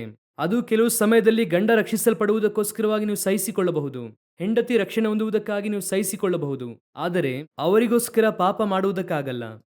ಅವರಿಗೋಸ್ಕರ ಏನು ಮಾಡಕ್ಕಾಗಲ್ಲ? ಪಾಪ ಮಾಡಕ್ಕಾಗಲ್ಲ. ಸಹಿಸಿಕೊಳ್ಳಬಹುದು. ಅವರು ನಮಗೆ ಹೊಡೆಯುತ್ತಾರೆ, ಬೈಯುತ್ತಾರೆ, ಒದೆಯುತ್ತಾರೆ, ಅವಹೇಳನಕರವಾಗಿ ಮಾತನಾಡುತ್ತಾರೆ, ಅಪಹಾಸ್ಯ ಮಾಡುತ್ತಾರೆ, ಅದನ್ನು ನಾವು ಸಹಿಸಿಕೊಳ್ಳಬಹುದು. ಆದರೆ ಪಾಪ ಮಾಡುವುದಕ್ಕೆ ಆಗಲ್ಲ. ದೇವರು ಅಲ್ಲೇ ವೈರಾಗ್ಯವನ್ನು ತೋರಿಸುತ್ತಾರೆ. ಕರ್ತನ ಪಕ್ಷದಲ್ಲಿ ನಿಲ್ಲುವಂತವರು ಯಾರು? ಇಂದು ನಾವು ಯಾವ ಪಕ್ಷದಲ್ಲಿದ್ದೇವೆ? ಉಣ್ಣುತ್ತಾ ಕುಡಿಯುತ್ತಾ ಕುಣಿದಾಡುವಂತ ಗುಂಪಿನಲ್ಲಿದ್ದೇವಾ? ಅವರು ಜಾಲಿಯಾಗಿರುತ್ತಾರೆ, ಆದರೆ ಅದು ನೋಡುವುದಕ್ಕೆ ಸಂತೋಷವಾಗಿರುತ್ತದೆ. ಆ ಸಮಯದಲ್ಲಿ ಅದು ಮನರಂಜನೆಯಾಗಿ ಇರುತ್ತದೆ. ಆದರೆ ಒಂದು ದಿನ ಬರುತ್ತದೆ, ಉಣ್ಣುವುದಕ್ಕೆ, ಕುಡಿಯುವುದಕ್ಕೆ, ಕುಣಿದಾಡುವುದಕ್ಕೆ ಹೇಳುವವರು ನಾಚಿಕೆಗೆ ಒಳಗಾಗುತ್ತಾರೆ. ಆದರೆ ಕರ್ತನ ಪಕ್ಷದಲ್ಲಿ ನಿಲ್ಲುವಂತವರು ಒಂದೇ ಒಂದು ಗೋತ್ರದವರು, ಅವರು ಸ್ವಲ್ಪ ಜನ, ಲೇವಿ ಕುಲದವರು. ಆ ಕುಲದವರು ಕಡೆಯದಾಗಿ ಕರ್ತನ ಸ್ವಾಸ್ಥ್ಯವಾಗಿ ಮಾರ್ಪಡುತ್ತಾರೆ. ಇವತ್ತು ದೇವರು ನಮಗೆ ಅದನ್ನೇ ಕೇಳುತ್ತಾ ಇದ್ದಾರೆ. ಕರ್ತನ ಪರವಾಗಿ ನಾವು ನಿಂತಿದ್ದೇವಾ? ಕರ್ತನಿಗೋಸ್ಕರವಾಗಿ ವೈರಾಗ್ಯ ತೋರಿಸುತ್ತಾ ಇದ್ದೇವಾ? ಸತ್ಯಕ್ಕಾಗಿ ನಿಂತಿದ್ದೇವಾ? ಇದು ದೇವರು ನಮ್ಮಿಂದ ಎದುರು ನೋಡುತ್ತಾರೆ. ಹಾಲೆಲೂಯ. ಹಾಗೆ ನಿಲ್ಲುವಂತವರು ಕೆಲವು ಕಾರ್ಯಗಳನ್ನು ನೀವು ಮಾಡಲೇಬೇಕು. ಕರ್ತನ ಪಕ್ಷದಲ್ಲಿ ನಿಲ್ಲುವಂತವರು ಯಾರು ಎಂದು ಹೇಳಿದ ಕೂಡಲೇ ಒಂದು ಗುಂಪು ಬಂತು. ಏನ್ ಬಂತು? ನಾವು ದೇವರ ಪರವಾಗಿ ನಿಲ್ಲುತ್ತೇವೆ, ನಮಗೆ ಇದು ಬೇಡ, ಈ ಪಾಪವು ಬೇಡ, ಈ ರೀತಿಯಾಗಿ ಈಗ ಇರುವಂತಹ ಈ ಲೌಕಿಕವಾದಂತಹ ಸಂತೋಷವೂ ಬೇಡ, ಉಣ್ಣುವುದು ಕುಡಿಯುವುದು ಜಾಲಿಯಾಗಿರುವಂಥದ್ದು ಬೇಡ. ಆದರೆ ನಿಮಗೂ ನನಗೂ ಮಾಡುವುದಕ್ಕೋಸ್ಕರವಾಗಿ ದೇವರು ಬೇರೆ ಒಂದು ಕೆಲಸವನ್ನು ಕೊಟ್ಟಿದ್ದಾರೆ. ಅದನ್ನೇ ನಾವು ಇಂದು ನೋಡಿ ಮುಗಿಸಲಿದ್ದೇವೆ. ಓದಿರಿ 32ನೇ ಅಧ್ಯಾಯ 27ನೇ ವಾಕ್ಯವನ್ನು ಓದಿರಿ. 32:27. ಮೋಶೆ ಅವರಿಗೆ, ಇಸ್ರಾಯೇಲ್ಯರ ದೇವರಾದ ಯೆಹೋವನು ಅಪ್ಪಣೆ ಮಾಡುವುದೇನೆಂದರೆ, ನಿಮ್ಮಲ್ಲಿ ಪ್ರತಿಯೊಬ್ಬನು ಕತ್ತಿಯನ್ನು ಸೊಂಟಕ್ಕೆ ಕಟ್ಟಿಕೊಂಡು, ಮೊದಲನೇದಾಗಿ ನೀವು ಮಾಡಬೇಕಾಗಿರುವಂಥದ್ದು, ನಿಮ್ಮಲ್ಲಿ ಒಬ್ಬೊಬ್ಬರು, ವಾಕ್ಯವು ಸ್ಪಷ್ಟವಾಗಿ ಹೇಳುತ್ತದೆ, ಪ್ರತಿಯೊಬ್ಬನು ಕೂಡ ಕತ್ತಿಯನ್ನು ತಮ್ಮ ಸೊಂಟಕ್ಕೆ ಕಟ್ಟಿಕೊಂಡು, ನಿಮ್ಮೆಲ್ಲರಿಗೂ ಕೂಡ ಗೊತ್ತಿರುವಂಥದ್ದೇ ಇದು, ಅವರನ್ನು ಕರೆದು ಒಂದು ಕೆಲಸವನ್ನು ಕೊಡುತ್ತಾನೆ. ಆ ಕೆಲಸವನ್ನು ಕೊಡುವಾಗ ನೇರವಾಗಿ ಆ ಕೆಲಸವನ್ನು ಮಾಡುವುದಕ್ಕೆ ಹೇಳಲಿಲ್ಲ. ಎಲ್ಲರೂ ಹೊರಟು ಹೋಗಿರಿ, ಎಲ್ಲರೂ ಹೋಗಿ ಕತ್ತರಿಸಿ ಎಂಬುದಾಗಿ ನೇರವಾಗಿ ಆ ಕೆಲಸವನ್ನು ಹೇಳಲಿಲ್ಲ. ಫಸ್ಟ್ ನೀವೊಂದು ಮಾಡಿ ಎಂಬುದಾಗಿ ಹೇಳುತ್ತಾನೆ. ಏನ್ ಮಾಡಬೇಕು? ಅವನವನು ತನ್ನ ನಡುಕಟ್ಟನ್ನು ಕಟ್ಟಿಕೊಂಡು. ನಡುಕಟ್ಟು ಎನ್ನುವಂಥದ್ದು ಯಾವುದನ್ನು ಸೂಚಿಸುತ್ತದೆ? ಎಫೆಸದವರಿಗೆ ಬರೆದ ಪತ್ರಿಕೆ 6ನೇ ಅಧ್ಯಾಯ 14ನೇ ವಾಕ್ಯದಲ್ಲಿ, ಸತ್ಯವೆಂಬ ನಡುಕಟ್ಟನ್ನು ಕಟ್ಟಿಕೊಂಡು, ಸತ್ಯ ಎನ್ನುವಂತ ನಡುಕಟ್ಟನ್ನು ಕಟ್ಟಿಕೊಂಡವರಾಗಿ ದೇವರು ನಿಮ್ಮನ್ನು ನಂಬಿ ಒಂದು ಜವಾಬ್ದಾರಿಯನ್ನು ಕೊಡುತ್ತಾರೆ. ಇದ್ದಂಥ 11 ಕುಲಗಳು ಬಿದ್ದು ಹೋಗಿದೆ. ಒಂದು ಕುಲವು ಮಾತ್ರ ನಿಂತಿದೆ. ಒಂದು ದೊಡ್ಡ ಗುಂಪು ಈ ಕಡೆಯ ಕಾಲದಲ್ಲಿ ಸೋತು ಹೋಗಿದೆ. ಹಣದ ಆಸೆ ಹಿಂದೆ, ವಸ್ತುವಿನ ಆಸೆ ಹಿಂದೆ, ಈ ಲೋಕದ ಆಸೆ ಹಿಂದೆ ಓಡಿ ಹೋಗುತ್ತಾ ಇದೆ. ಸರಿ, ಈಗ ನೀವು ಒಪ್ಪಿಸಿಕೊಟ್ಟು ಬಂದಿದ್ದೀರಾ. ಕರ್ತನ ಪಕ್ಷದಲ್ಲಿ ನಿಲ್ಲಬೇಕೆನ್ನುವಂತ ಒಂದು ವೈರಾಗ್ಯ ಬಂದಿದೆ. ನಾವು ಇನ್ನು ಮುಂದೆ ದೇವರಿಗೋಸ್ಕರವಾಗಿ ನಿಲ್ಲುತ್ತೇವೆ ಎನ್ನುವಂತ ವೈರಾಗ್ಯವು ನಿಮಗೆ ಬಂದಿದೆ. ಈಗ ಒಳ್ಳೆಯದೇ, ಆದರೆ ಅದು ಒಂದು ಮಾತ್ರ ಕ್ವಾಲಿಫಿಕೇಶನ್ ಅಲ್ಲ. ಇದು ನಮ್ಮ ಹತ್ರ ಇರುವಂತ ಇನ್ನೊಂದು ಸಮಸ್ಯೆ. ಹೀಗೆ ಬರುತ್ತೇವಲ್ವಾ, ನಮ್ಮ ಹತ್ರ ಇರುವಂಥದ್ದೇನು ಗೊತ್ತಾ, ಎಷ್ಟು ಜನರಿಗೆ ಕಂಪೇರ್ ಮಾಡಿದ್ರೆ ನಾನು ಪರವಾಗಿಲ್ಲ, ಇವರನ್ನು ನೋಡಿದ್ರೆ ನಾನು ಎಷ್ಟೋ ಪರವಾಗಿಲ್ಲ. ಕೆಲವರು ಹೇಳುತ್ತಾರೆ, ನೋಡಿದ್ದೀರಾ, ಮನೆಯಲ್ಲಿ ಮಗ ಹೇಳುತ್ತಾನೆ, ಏನೋ 35 ಮಾರ್ಕ್ಸ್ ತೆಗೆದುಕೊಂಡಿದ್ದೀಯಾ, 35 ಮಾರ್ಕ್ಸ್ ತೆಗೆದುಕೊಂಡು ಪಾಸ್ ಆಗಿದ್ದೀಯಾ, ಯಾಕೋ ಇಷ್ಟು ಕಮ್ಮಿ ಅಂತ ಕೇಳಿದ್ರೆ ಅವನು ಹೇಳುತ್ತಾನೆ, ನಮ್ಮ ಕ್ಲಾಸಲ್ಲಿ ಎಷ್ಟು ಜನ ಫೇಲ್ ಆಗಿದ್ದಾರೆ ಗೊತ್ತಾ, ನಮ್ಮ ಕ್ಲಾಸಲ್ಲಿ ಎಷ್ಟೋ ಜನ ಫೇಲ್ ಆಗಿದ್ದಾರೆ, ನಾವು ಸ್ವಲ್ಪ ಜನರೇ ಪಾಸ್ ಆಗಿದ್ದೇವೆ ಎಂದು ಹೇಳುತ್ತಾನೆ. ಅವನು ಪಾಸ್ ಆಗಿರುವುದರ ಕುರಿತಾಗಿ ಅವನಿಗೇನಿದೆ, ಒಂದು ಹೆಮ್ಮೆ ಇದೆ. ಅವನಿಗೆ ಚೆನ್ನಾಗಿ ಮಾರ್ಕ್ಸ್ ತೆಗೆದುಕೊಳ್ಳಬೇಕೆನ್ನುವಂತ ಆಲೋಚನೆ ಇಲ್ಲ. ಹೇಗೋ ಪಾಸ್ ಆದ್ನಲ್ಲ, ಅಷ್ಟೇ ಸಾಕು. ನೀನು ಯಾರ ಹತ್ರ ಕಂಪೇರ್ ಮಾಡುತ್ತಿದ್ದೀಯಾ? ಚೆನ್ನಾಗಿ ಮಾರ್ಕ್ಸ್ ತೆಗೆದುಕೊಂಡವ್ರ ಹತ್ರ ಕಂಪೇರ್ ಮಾಡಬೇಡ. ಫೇಲ್ ಆಗಿದ್ದಾರಲ್ಲ ಅವರೊಂದಿಗೆ ಕಂಪೇರ್ ಮಾಡು. ನಾವು ಹುದುವಾಗಿ ಯಾರೊಂದಿಗೆ ಕಂಪೇರ್ ಮಾಡಬೇಕು? ಚೆನ್ನಾಗಿ ಮಾರ್ಕ್ಸ್ ತೆಗೆದುಕೊಂಡಿರೋ ಹತ್ರ ಕಂಪೇರ್ ಮಾಡಬೇಕು. ಯಾರೊಂದಿಗೆ ಕಂಪೇರ್ ಮಾಡಬಾರದು? ಫೇಲ್ ಆಗಿರೋರೊಂದಿಗೆ ಕಂಪೇರ್ ಮಾಡಬಾರದು. ಸಾಮಾನ್ಯವಾಗಿ ನಾವೇನು ಹೇಳುತ್ತೇವೆ, 50 ಮಾರ್ಕ್ಸ್ ತೆಗೆದುಕೊಂಡ್ರೆ ಏನು ಹೇಳುತ್ತೇವೆ, ನೋಡು ಅವನು 70 ಮಾರ್ಕ್ಸ್ ತೆಗೆದುಕೊಂಡಿದ್ದಾನೆ. ಇವತ್ತು ಆ ರೀತಿ ತಾನೇ ಹೇಳುತ್ತಿದ್ದೇವೆ. ಇನ್ನೂ ಸ್ವಲ್ಪ ಜನ 70 ತೆಗೆದ್ರು ಏನು ಹೇಳುತ್ತಾರೆ, ನೋಡು ಅವನು 90 ಮಾರ್ಕ್ಸ್ ತೆಗೆದುಕೊಂಡಿದ್ದಾನೆ.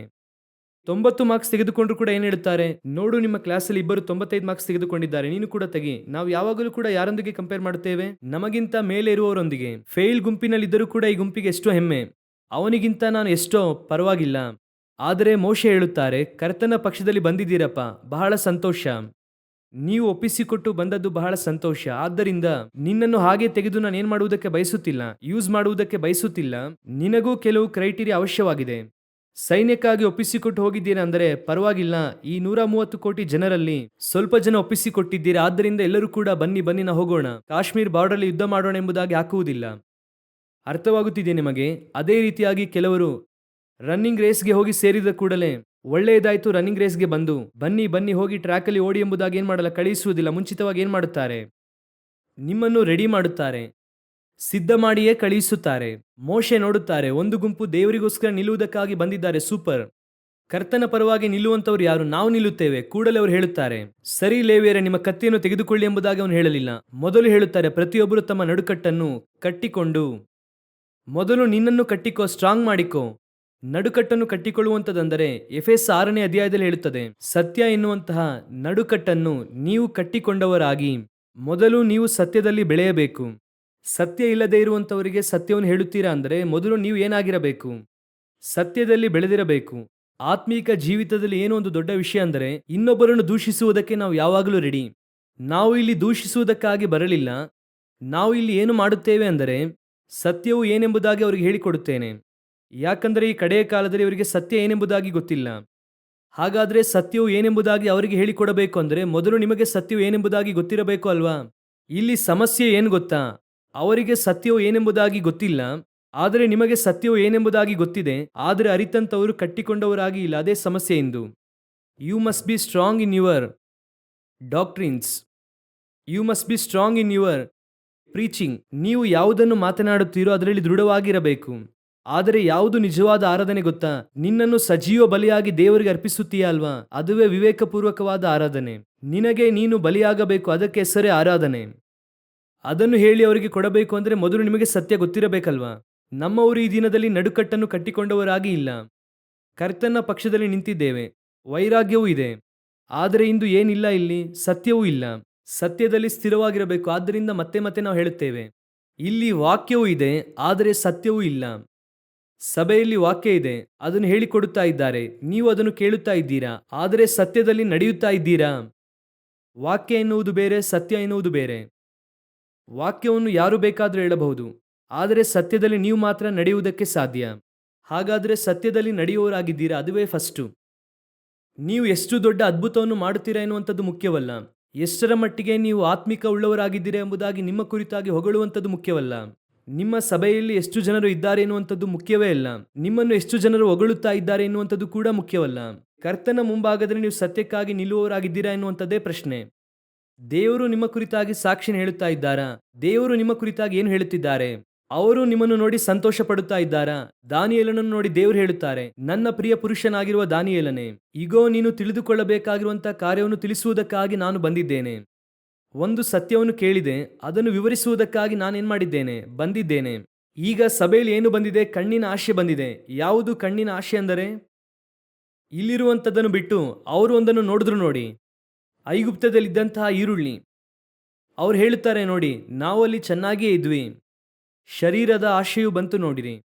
ಅವನು ಹೇಳುತ್ತಾನೆ ನೋಡಿರಿ, ನಾನು ಕಟ್ಟಿದ ಮಹಾಬಾಬೇಲ್. ನೆಬೂಕದ್ನೆಚ್ಚರನು ಎರಡು ಕಾರ್ಯವನ್ನು ಕಟ್ಟುತ್ತಾರೆ, ಒಂದು ವಿಗ್ರಹ, ಇನ್ನೊಂದು ಬಾಬೇಲ್.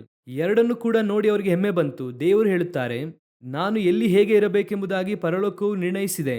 ನಾನು ಲೌಕಿಕವಾಗಿ ಚೆನ್ನಾಗಿರಬೇಕೆಂಬುದಾಗಿ ಪರಲೋಕ ನಿರ್ಣಯ ಮಾಡಿತು ಅಂದರೆ ನಾನು ಹಾಗೆ ಇರುತ್ತೇನೆ. ಇಲ್ಲ, ನಾನು ಚಿಕ್ಕವನಾಗಿ ಇರಬೇಕೆಂದು ನಿರ್ಣಯ ಮಾಡಿತು ಅಂದರೆ ಹಾಗೆ ಇರುತ್ತೇನೆ.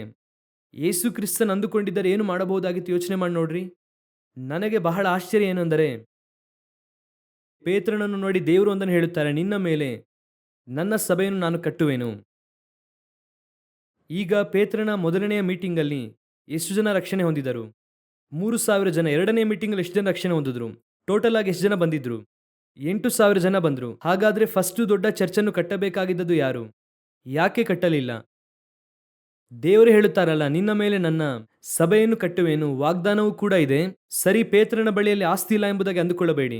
ಎಲ್ಲರೂ ತಮ್ಮ ಆಸ್ತಿಯನ್ನು ಮಾರಿ ಅದರಲ್ಲಿ ಒಂದು ಭಾಗವನ್ನು ತಂದು ಎಲ್ಲಿ ಇಟ್ಟರು? ಪೇತ್ರನ ಪಾದದಲ್ಲಿ ಇಟ್ಟರು. ಹಣವೂ ಇತ್ತು. ಆಮೇಲೆ ಎಲ್ಲಾ ಕಾರ್ಯಗಳೂ ಇದೆ, ವಾಗ್ದಾನವೂ ಇದೆ. 8,000 ಜನ ವಿಶ್ವಾಸಿ ಇದ್ದಾರೆ. ಆದರೆ ಪೇತ್ರನು ಏನ್ ಮಾಡಲಿಲ್ಲ?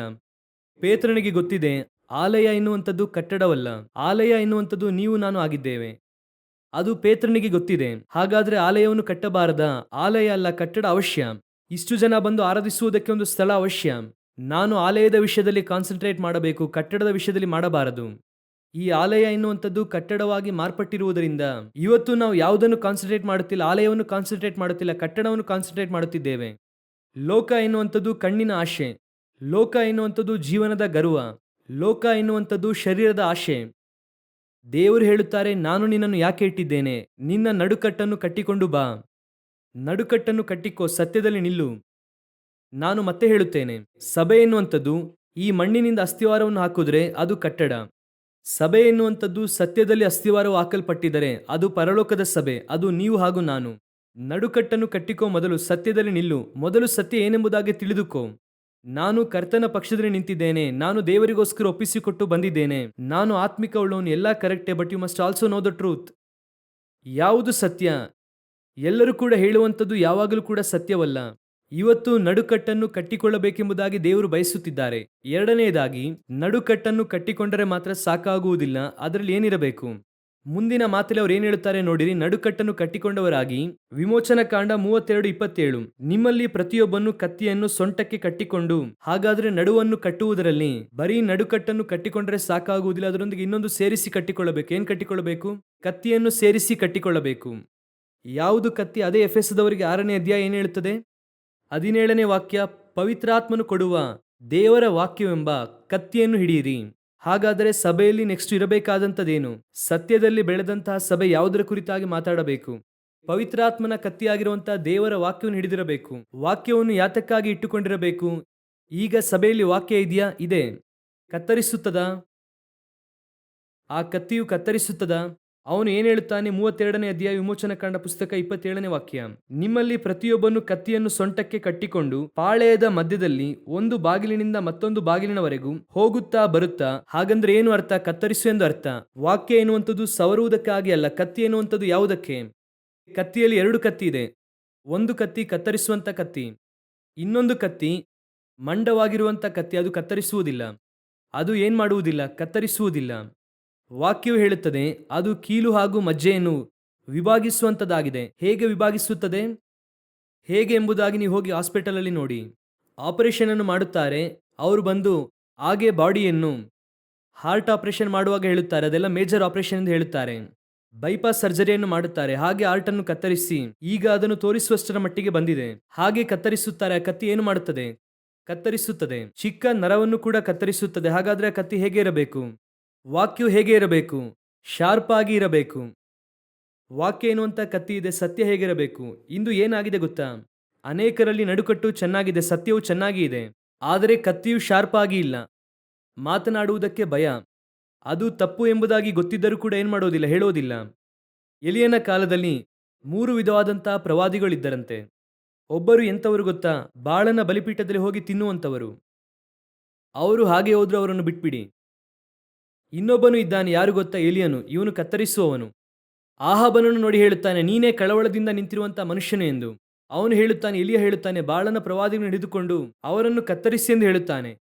ಇದು ಶಾರ್ಪು ವಾಕ್ಯ. ಮೇಲೆ ಈ ವಾಕ್ಯವು ಎಂತಹದ್ದು ಗೊತ್ತಾ? ಮಳೆ ಬರುತ್ತದೆ ಅಂದರೆ ಬರುತ್ತದೆ, ಮಳೆ ನಿಲ್ಲು ಅಂದರೆ ನಿಲ್ಲುತ್ತದೆ, ಬೆಂಕಿ ಬೀಳು ಅಂದರೆ ಬೀಳುತ್ತದೆ. ಇದುವೇ ಸೇವಕರ ಬಾಯಿಂದ ಬರಬೇಕಾಗಿರುವಂತಹ ಕತ್ತಿ. ಇವತ್ತು ಕತ್ತಿಯೂ ಇದೆ, ಆದರೆ ಅದು ಮಂಡವಾಗಿದೆ. ಈಗ ನೋಡಿರಿ, ಪೇತ್ರನು ಎದ್ದು ನಿಂತು ಮಾತನಾಡುತ್ತಾರೆ. 3,000 ಜನ ರಕ್ಷಣೆ ಹೊಂದುತ್ತಾರೆ. ಮಾತನಾಡಿದ ಕೂಡಲೇ ವಾಕ್ಯ ಏನು ಹೇಳುತ್ತದೆ? ಅವರ ಹೃದಯದಲ್ಲಿ ಚುಚ್ಚಲ್ಪಟ್ಟವರಾಗಿ. ಹಾಗಂದ್ರೆ ಏನು ಅರ್ಥ? ಹಾಗಾದರೆ ಆ ವಾಕ್ಯ ಅವ್ರಿಗೆ ಏನು ಮಾಡಿದೆ? ಅವರನ್ನು ಚುಚ್ಚಿದೆ. ಹಾಗಂದ್ರೆ ಅಷ್ಟರ ಮಟ್ಟಿಗೆ ಆ ವಾಕ್ಯ ಏನಾಗಿದೆ? ಶಾರ್ಪ್ ಆಗಿ ಇದೆ. ಅಪೊಸ್ತಲರ ಕೃತ್ಯಗಳು 2ನೇ ಅಧ್ಯಾಯ 37ನೇ ವಾಕ್ಯವನ್ನು ಓದಿರಿ. ಇದನ್ನು ಅವರು ಕೇಳಿ ಹೃದಯದಲ್ಲಿ ಅಲಗು ನೆಟ್ಟಂತಾಗಿ. ಹಾಗಂದ್ರೆ ವಾಕ್ಯವು ಅವರಲ್ಲಿ ಅಲಗು ನೆಟ್ಟಂತಾಗಿದೆ ಅಂದ್ರೆ ಏನು ಅರ್ಥ? ಚುಚ್ಚಲ್ಪಟ್ಟಂತವರಾಗಿ. ಅದೇ ರೀತಿಯಾಗಿ ನಿಮ್ಮ ನಡುಕಟ್ಟಿನಲ್ಲಿರುವಂತಹ ವಾಕ್ಯವು ಕೂಡ ಇರಬೇಕು. ಇವತ್ತು ಏನು ವೇದನೆ ಅಂದರೆ, ಒಂದು ಗುಂಪಿನವರ ಹತ್ರ ಸತ್ಯವೂ ಇಲ್ಲ, ಇನ್ನೊಂದು ಗುಂಪಿನವರು ಸತ್ಯ ಇದೆ, ನಡುಕಟ್ಟನ್ನು ಕಟ್ಟಿಕೊಂಡಿದ್ದಾರೆ, ಆದರೆ ಏನಿಲ್ಲ, ವಾಕ್ಯ ಇಲ್ಲ. ಇವತ್ತು ಕತ್ತಿ ಶಾರ್ಪ್ ಆಗಿ ಇಲ್ಲ, ಚೂಪಾಗಿ ಇಲ್ಲ. ಕರ್ತನ ವಾಕ್ಯವು ಎಂಥದ್ದಂದರೆ, 2ನೇ ಅಧ್ಯಾಯ ಪ್ರಕಟಣೆಯ ಪುಸ್ತಕ 13ನೇ ವಾಕ್ಯದಲ್ಲಿ ಹೇಳುವಾಗ ಹೇಳುತ್ತಾರೆ, ಇಬ್ಬಾಯಿ ಕತ್ತಿಯನ್ನು ಹಿಡಿದಾತನು ಹೇಳುವುದೇನೆಂದರೆ, ಆ ಕತ್ತಿ 2 ಕಡೆಯೂ ಕೂಡ ಬಹಳ ಶಾರ್ಪ್. ಅದು ನನ್ನನ್ನು ಚುಚ್ಚುತ್ತದೆ, ಅವನನ್ನು ಚುಚ್ಚುತ್ತದೆ. 2 ಕಡೆಯೂ ಶಾರ್ಪ್ ಅಂದ್ರೆ ಏನು ಅರ್ಥ? ಕತ್ತರಿಸುವವನನ್ನು ಕೂಡ ಕತ್ತರಿಸುವಂತದಾಗಿದೆ. ಅಷ್ಟರ ಮಟ್ಟಿಗೆ ಅದು ಸ್ವಪರೀಕ್ಷೆ ಮಾಡುತ್ತದೆ. ನಮ್ಮನ್ನು ನಾವು ವಿಚಾರಿಸಿಕೊಳ್ಳುವುದಾದರೆ ನ್ಯಾಯ ತೀರ್ಪಿಗೆ ಒಳಗಾಗುವುದಿಲ್ಲ, ಅದು ನಮ್ಮನ್ನು ಸ್ವಪರಿಶೋಧನೆ ಮಾಡುತ್ತದೆ. ಅದೇ ಸಮಯದಲ್ಲಿ ಯಾರನ್ನು ಚುಚ್ಚಬೇಕೆಂದು ಅಂದುಕೊಳ್ಳುತ್ತೀರೋ ಅವರನ್ನು ಚುಚ್ಚುತ್ತದೆ. ಆ ರೀತಿಯಾಗಿರುವಂತಹ ವಾಕ್ಯ, ಆ ಕತ್ತಿಯು ನಿಮ್ಮ ಹತ್ರ ಇದೆಯಾ?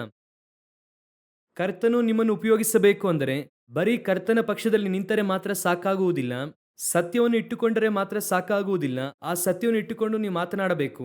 ನಿಮಗೆ ಕೊಡಲ್ಪಟ್ಟಂತಹ ಸತ್ಯದಲ್ಲಿ ನೀವು ಹೇಗಿರಬೇಕು? ಕಾನ್ಫಿಡೆಂಟ್ ಆಗಿರಬೇಕು.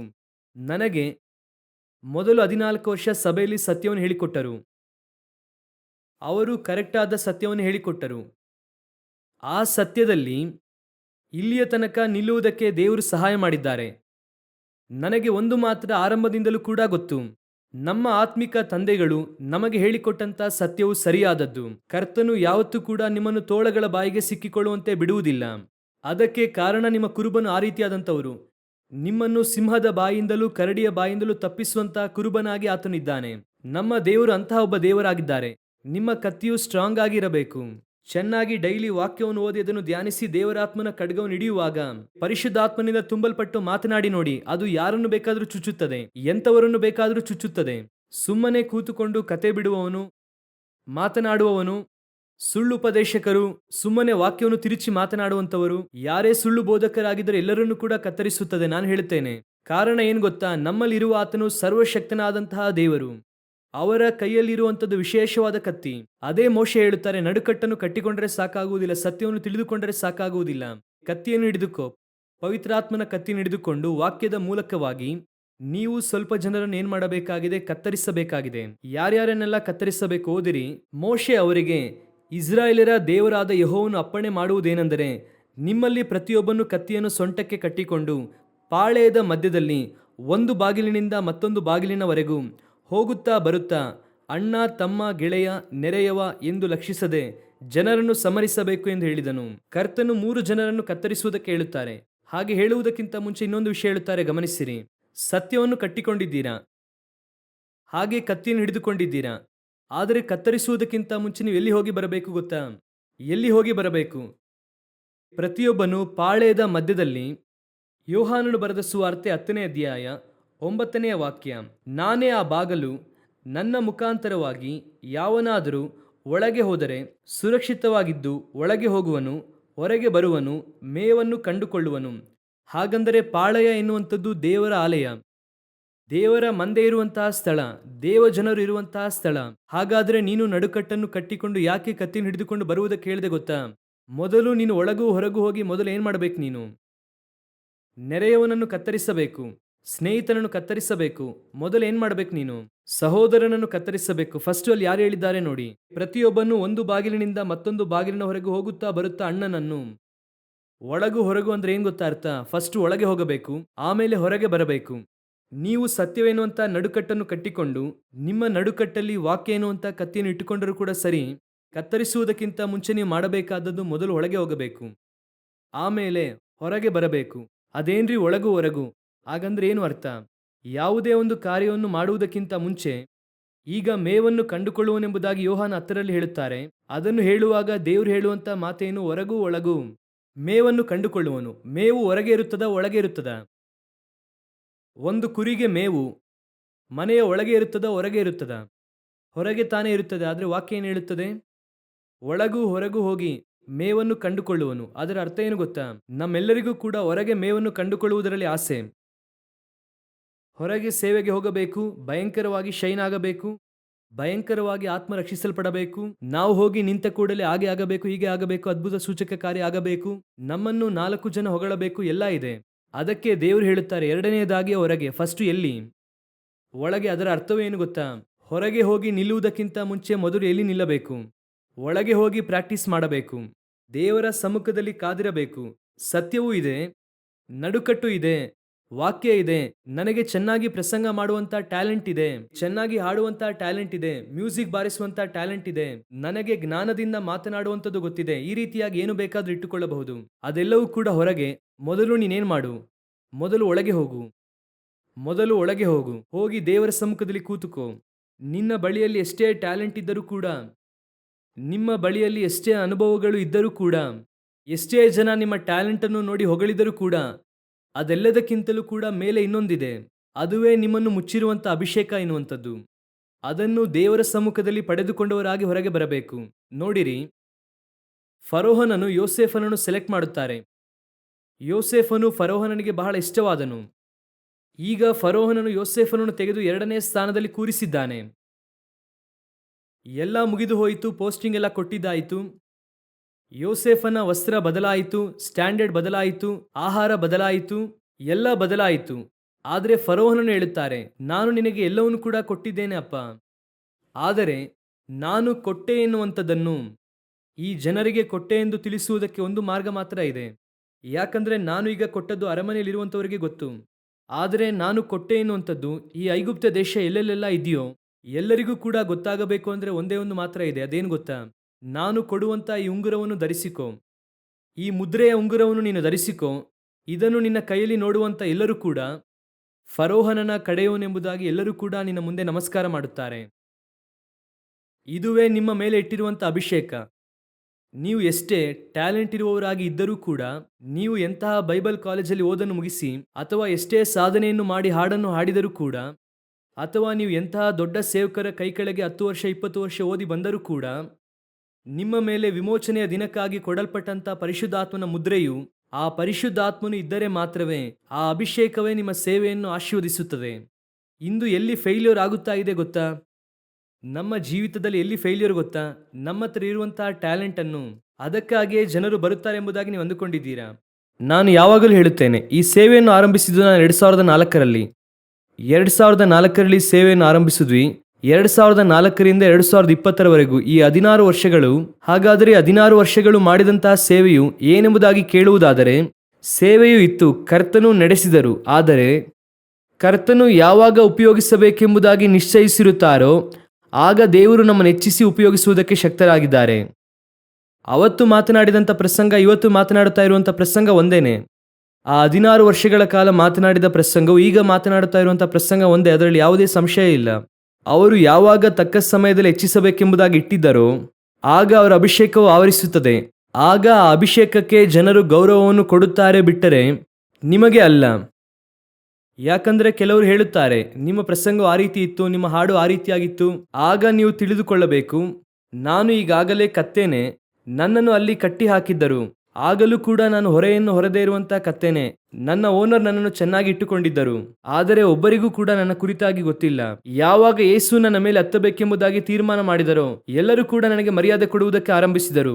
ಈ ಗೌರವ ಹೊಗಳಿಕೆ ಯಾವುದು ಕೂಡ ನನಗೆ ಅಲ್ಲ, ನನ್ನ ಮೇಲೆ ಕೂತಿರುವಂತ ಯೇಸು ಕ್ರಿಸ್ತನಿಗೆ. ಆ ಅಭಿಷೇಕವು ನನ್ನನ್ನು ಬಿಟ್ಟು ಇಳಿಯಿತು ಅಂದ್ರೆ ಕತ್ತೆಗೆ ಗೌರವ ಸಿಗುವುದಿಲ್ಲ. ಇವತ್ತು ಅದುವೇ ಒಳಗೂ ಹೊರಗೂ ಮೇವನ್ನು ಕಂಡುಕೊಳ್ಳುವಂಥದ್ದು. ನೀನು ಹೋಗಿ ಒಳಗೆ ಕೂತುಕೊಳ್ಳಬೇಕು. ಫಸ್ಟು ದೇವರ ಸಮ್ಮುಖದಲ್ಲಿ ಕಾದಿರಬೇಕು. ಅವರು ನಿನ್ನ ಮೇಲೆ ಮುದ್ರೆಯ ಉಂಗುರವನ್ನು ಹಾಕಿ ಕಳುಹಿಸುತ್ತಾರೆ. ಅವರು ನಿನ್ನ ಮೇಲೆ ವಸ್ತ್ರವನ್ನು ಹಾಕಿ ಕಳುಹಿಸುತ್ತಾರೆ. ಅವರು ನಿಮ್ಮ ಮೇಲೆ ಅಭಿಷೇಕವನ್ನು ಕೊಟ್ಟು ಕಳುಹಿಸುತ್ತಾರೆ. ಆದ್ದರಿಂದಲೇ ಯೇಸು ಕ್ರಿಸ್ತನು ಹೇಳುತ್ತಾರೆ, ಇಷ್ಟು ವರ್ಷಗಳ ಕಾಲ ನೀವು ನನ್ನೊಂದಿಗೆ ಇದ್ರಿ, ಸ್ವಲ್ಪ ವೆಯ್ಟ್ ಮಾಡ್ರಿ, ಯೆರೂಸಲೇಮಿನಲ್ಲಿ ಕಾದಿರ್ರಿ, ನಿಮ್ಮ ಮೇಲೆ ಒಂದು ಅಭಿಷೇಕವನ್ನು ಹಾಕಿ ನಾನು ಕಳುಹಿಸುತ್ತೇನೆ. ಅವತ್ತು ನಿಮ್ಮ ನೆರಳಿಗೂ ಕೂಡ ಒಂದು ಶಕ್ತಿ ಉಂಟು. ನೀವು ಮಾಡುವಂತ ಎಲ್ಲಾ ಕಾರ್ಯಗಳು ಕೂಡ ಫಲಿಸುತ್ತದೆ. ಆ ಅಭಿಷೇಕ ಅದೇ ಪೇತ್ರನೇ. ಪರಿಶುದ್ಧಾತ್ಮನು ಬಂದ ಕೂಡಲೇ ಪೇತ್ರನು ಭಯಂಕರವಾಗಿ ಮಾರ್ಪಡಲಿಲ್ಲ. ಪರಿಶುದ್ಧಾತ್ಮನು ಬಂದ ಕೂಡಲೇ ಯೋಹಾನನು 10 ವರ್ಷದಲ್ಲಿಯೇ ದೊಡ್ಡ ವ್ಯಕ್ತಿಯಾಗಿ ಮಾರ್ಪಡಲಿಲ್ಲ. ಪರಿಶುದ್ಧಾತ್ಮನು ಬಂದ ಕೂಡಲೇ 120 ಜನರು ಕೂಡ ಹಾಗೆ ಎಲ್ಲರೂ ಕೂಡ 8 ಅಡಿ ಎತ್ತರಕ್ಕೆ ಬೆಳೆಯಲಿಲ್ಲ. ಅದೇ ರೀತಿಯಾಗಿ ಹಾಗೇನೆ. ಆದರೆ ಈಗ ಏನಿತ್ತು ಗೊತ್ತಾ, ಅವನ ಮೇಲೆ ಒಂದು ಪರಿಶುದ್ಧಾತ್ಮನ ಅಭಿಷೇಕ ಇತ್ತು. ಆ ಅಭಿಷೇಕಕ್ಕೆ ಮಾತ್ರವೇ ಗೌರವ. ಅದು ನಿನ್ನ ಕಣ್ಣಿಗೆ ಗೊತ್ತಾಗುವುದಿಲ್ಲ, ಅವರ ಕಣ್ಣಿಗೆ ಗೊತ್ತಾಗುತ್ತದೆ.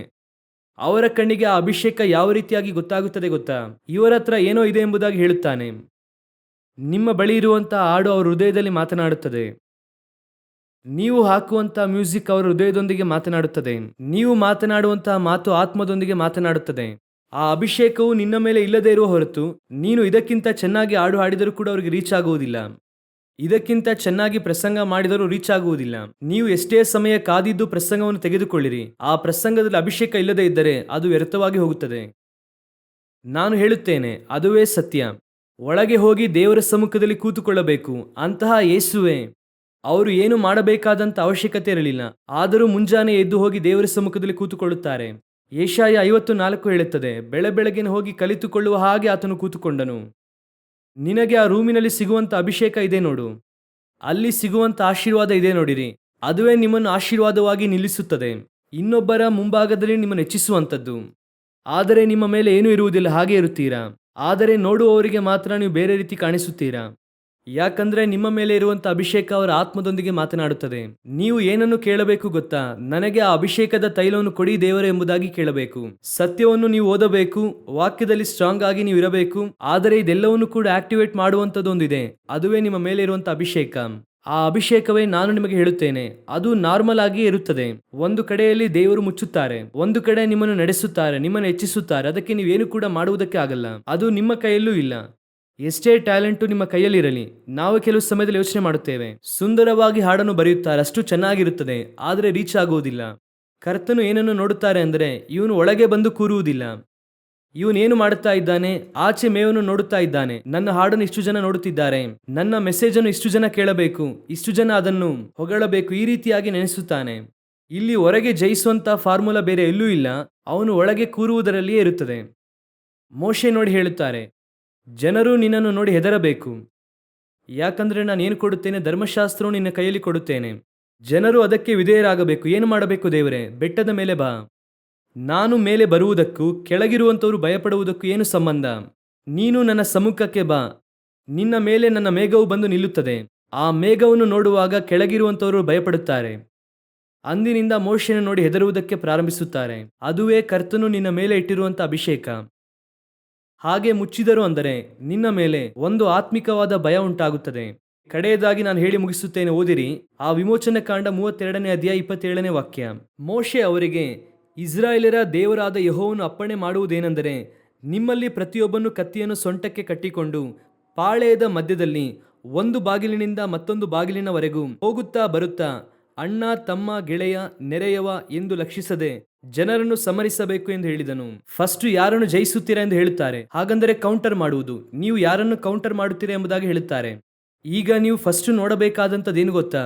ನಿಮ್ಮ ನಡುಕಟ್ಟನ್ನು ದೇವರು ಕಟ್ಟಿ ನಿಮಗೆ ಕತ್ತಿಯನ್ನು ಕೊಟ್ಟು ಅಭಿಷೇಕದಿಂದ ತುಂಬಿಸುವುದು ಯಾಕೆ ಗೊತ್ತಾ? ಫಸ್ಟ್ ನೀವು ಜಯಿಸಬೇಕಾಗಿರುವಂಥದ್ದು ಯಾರನ್ನು? ನಿಮ್ಮಲ್ಲಿರುವಂತಹ ಸಹೋದರರನ್ನು. ಯಾರು ಸಹೋದರ? ಸಭೆಯಲ್ಲೇ ಕೂತಿರುತ್ತಾರೆ, ಆತ್ಮಿಕ ಉಳ್ಳವರಾಗಿ ಇರುತ್ತಾರೆ. ಇವರಿಗೆ ಮೊದಲು ಸತ್ಯವನ್ನು ಹೇಳಬೇಕಾಗಿರುವಂಥದ್ದು ನಮ್ಮ ಕೆಲಸ. ನಾನು ಯಾವಾಗಲೂ ಹೇಳುತ್ತಾ ಇರುತ್ತೇನೆ, ಸುವಾರ್ತಿಕರ ಕೆಲಸ ಹೊರಗಿನಿಂದ ಒಳಗೆ ಕರೆತರುವಂಥದ್ದು. ಆದರೆ ಒಳಗೆ ಇರುವಂತಹ ಲೇವಿಯ ಕೆಲಸ ಏನು ಗೊತ್ತಾ? ಒಳಗೆ ಇರುವಂಥವರನ್ನು ಪರಲೋಕಕ್ಕೆ ಕೊಂಡೊಯ್ಯುವಂಥದ್ದು. ಇದುವೇ ಇರುವುದರಲ್ಲೇ ಬಹಳ ಮುಖ್ಯ. ಹೊರಗಿನಿಂದ ಎಷ್ಟು ಜನ ಚರ್ಚ್ ಒಳಗೆ ಬರುತ್ತಾರೆ ಎನ್ನುವಂಥದ್ದು ಅಷ್ಟು ಮುಖ್ಯವೇ ಅಲ್ಲ. ಎಷ್ಟು ಜನ ಒಳಗಿನಿಂದ ಮೇಲೆ ಬರುತ್ತಾರೆ ಎನ್ನುವಂಥದ್ದೇ ಮುಖ್ಯ. ಯೇಸು ಕ್ರಿಸ್ತನ ಬಳಿಗೆ ಎಷ್ಟು ಜನ ಬಂದರು ಎಂಬುದಾಗಿ ವಾಕ್ಯ ಹೇಳುವುದಿಲ್ಲ. ಅವರು ತಮ್ಮ ಬಳಿಗೆ ಬಂದಂಥವರನ್ನು, ಮಾರ್ಕನ ಪುಸ್ತಕದಲ್ಲಿರುತ್ತದೆ, ಅವರು ತಮ್ಮ ಬಳಿಗೆ ಬಂದಂಥವರಲ್ಲಿ 12 ಜನರನ್ನು ಆರಿಸಿಕೊಳ್ಳುತ್ತಾರೆ. ಎಷ್ಟು ಜನ ಅವರ ಬಳಿಗೆ ಬಂದರು ಎನ್ನುವಂಥದ್ದು ಮುಖ್ಯವಲ್ಲ, ಎಷ್ಟು ಜನ ಅಲ್ಲಿಂದ ಪರಲೋಕಕ್ಕೆ ಹೋದರು ಎನ್ನುವಂಥದ್ದೇ ಮುಖ್ಯವಾಗಿದೆ. ಹಾಗಾದರೆ ಮೊದಲು ನಾನು ಯಾರನ್ನು ಗಳಿಸಬೇಕು ಗೊತ್ತಾ? ಮೊದಲು ನಾನು ಯಾರನ್ನು ಆದಾಯ ಮಾಡಬೇಕು ಗೊತ್ತಾ? ಗಳಿಸುವುದು ಅಂದರೆ ಆದಾಯ, ಅಂದರೆ ಆತ್ಮಿಕವಾದ ರೀತಿಯಲ್ಲಿ ಹೇಳಬೇಕು ಅಂದರೆ ಅವನ ಒಳಗಿರುವಂಥ ಮನುಷ್ಯನು ಸತ್ತು ಅವನನ್ನು ಆತ್ಮೀಕವಾಗಿ ಉಜ್ಜೀವಿಸಬೇಕು. ಯಾರನ್ನು ಫಸ್ಟ್ ಮಾಡಬೇಕು? ಮೊದಲು ನಿಮ್ಮ ಸಹೋದರ. ಅವರಿಗೆ ಫಸ್ಟು ಸತ್ಯವನ್ನು ಹೇಳಿರಿ. ಅವರಿಗೆ ಮೊದಲು ಕರ್ತನ ವಾಕ್ಯವನ್ನು ಹೇಳಿಕೊಡಿರಿ. ನಾನು ಯಾವಾಗಲೂ ಹೇಳುತ್ತೇನೆ, ಒಂದು ಸಭೆ ಸ್ಟ್ರಾಂಗ್ ಆಯಿತು ಅಂದರೆ ಆ ಏರಿಯಾನೇ ಸ್ಟ್ರಾಂಗ್ ಆಗುತ್ತದೆ. ಹೇಗೆ ಆಗುತ್ತದೆ? ಹೌದು, ಸಭೆ ಎನ್ನುವಂಥದ್ದು ಅಲ್ಲಿ ಇತ್ತು ಅಂದರೆ ಅಲ್ಲಿ ಇರುವಂತಹ ಸೈತಾನನು ಆ ಸ್ಥಳದಲ್ಲಿ ನಿಲ್ಲುವುದಿಲ್ಲ. ಈಗ ಚೆನ್ನಾಗಿ ನೋಡಿರಿ, ಯೇಸು ಒಂದು ಗ್ರಾಮದ ಒಳಕ್ಕೆ ಹೋಗುತ್ತಾರೆ. ಅವರು ಸುಮ್ಮನೆ ಆ ಗ್ರಾಮಕ್ಕೆ ಹೋಗುತ್ತಾರೆ. ನೇರವಾಗಿ ಅವರ ಬಳಿಯಲ್ಲಿ ಒಬ್ಬ ಓಡಿ ಬರುತ್ತಾನೆ. ನನ್ನನ್ನು ಓಡಿಸುವುದಕ್ಕಾಗಿ ಬಂದಿದ್ದೀರಾ ಎಂಬುದಾಗಿ ಕೇಳುತ್ತಾನೆ. ಇವರು ಅದಕ್ಕಾಗಿ ಹೋಗಲಿಲ್ಲ. ಇವರು ಅಲ್ಲಿಗೆ ಹೋಗುತ್ತಾರೆ. ಹೋದ ಕೂಡಲೇ ಕೇಳುತ್ತಾನೆ, ನನ್ನನ್ನು ಓಡಿಸುವುದಕ್ಕಾಗಿ ಬಂದಿದ್ದೀರಾ ಎಂಬುದಾಗಿ.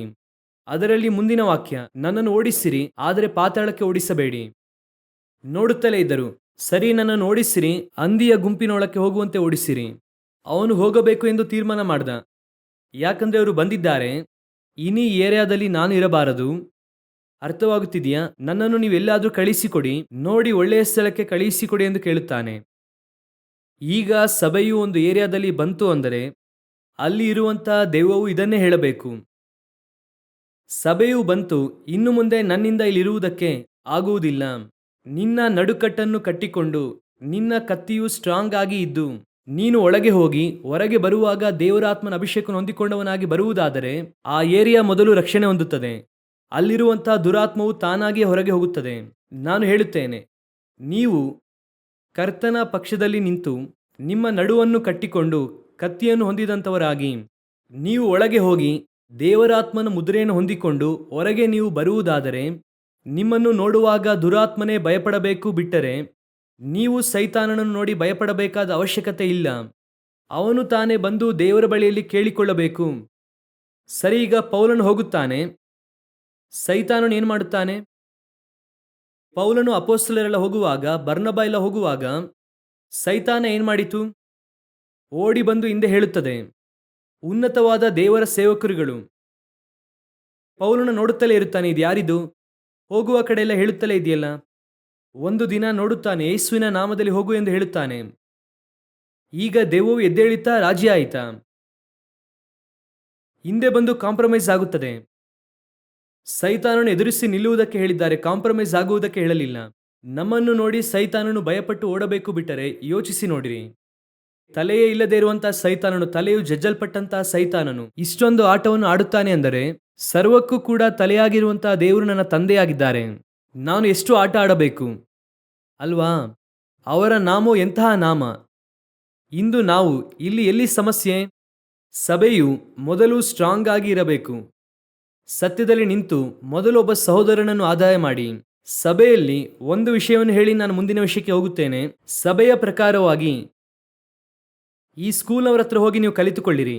ಏನ್ರಿ, ನಮ್ಮನ್ನು ಹೋಗಿ ಸ್ಕೂಲವ್ರ ಹತ್ರ ಕಲಿತುಕೊಳ್ಳಿ ಎಂದು ಹೇಳುತ್ತಾ ಇದ್ದೀರಾ? ಹೌದು, ಹೋಗಿ ಕಲಿತುಕೊಳ್ಳಿರಿ. ಸ್ಕೂಲ್ನವ್ರ ಹತ್ರ ಒಂದು ಅಭ್ಯಾಸ ಇದೆ. ನಮ್ಮ ಸ್ಕೂಲಲ್ಲಿ ಒಬ್ಬರು ಕೂಡ ಏನಾಗಬಾರದು, ಫೇಲ್ ಆಗಬಾರದು. ಆದರೆ ಅವರ ಉದ್ದೇಶ ಒಂದೇ ಒಂದು. ಇಷ್ಟೊಂದು ಮಕ್ಕಳ ವಿಷಯದಲ್ಲಿ ನಾವು ಸ್ಟ್ರಿಕ್ಟ್ ಆಗಿ ಇದ್ದೇವೆ, ಆದರೆ ನಮ್ಮ ಉದ್ದೇಶ ಒಂದೇ ಒಂದು.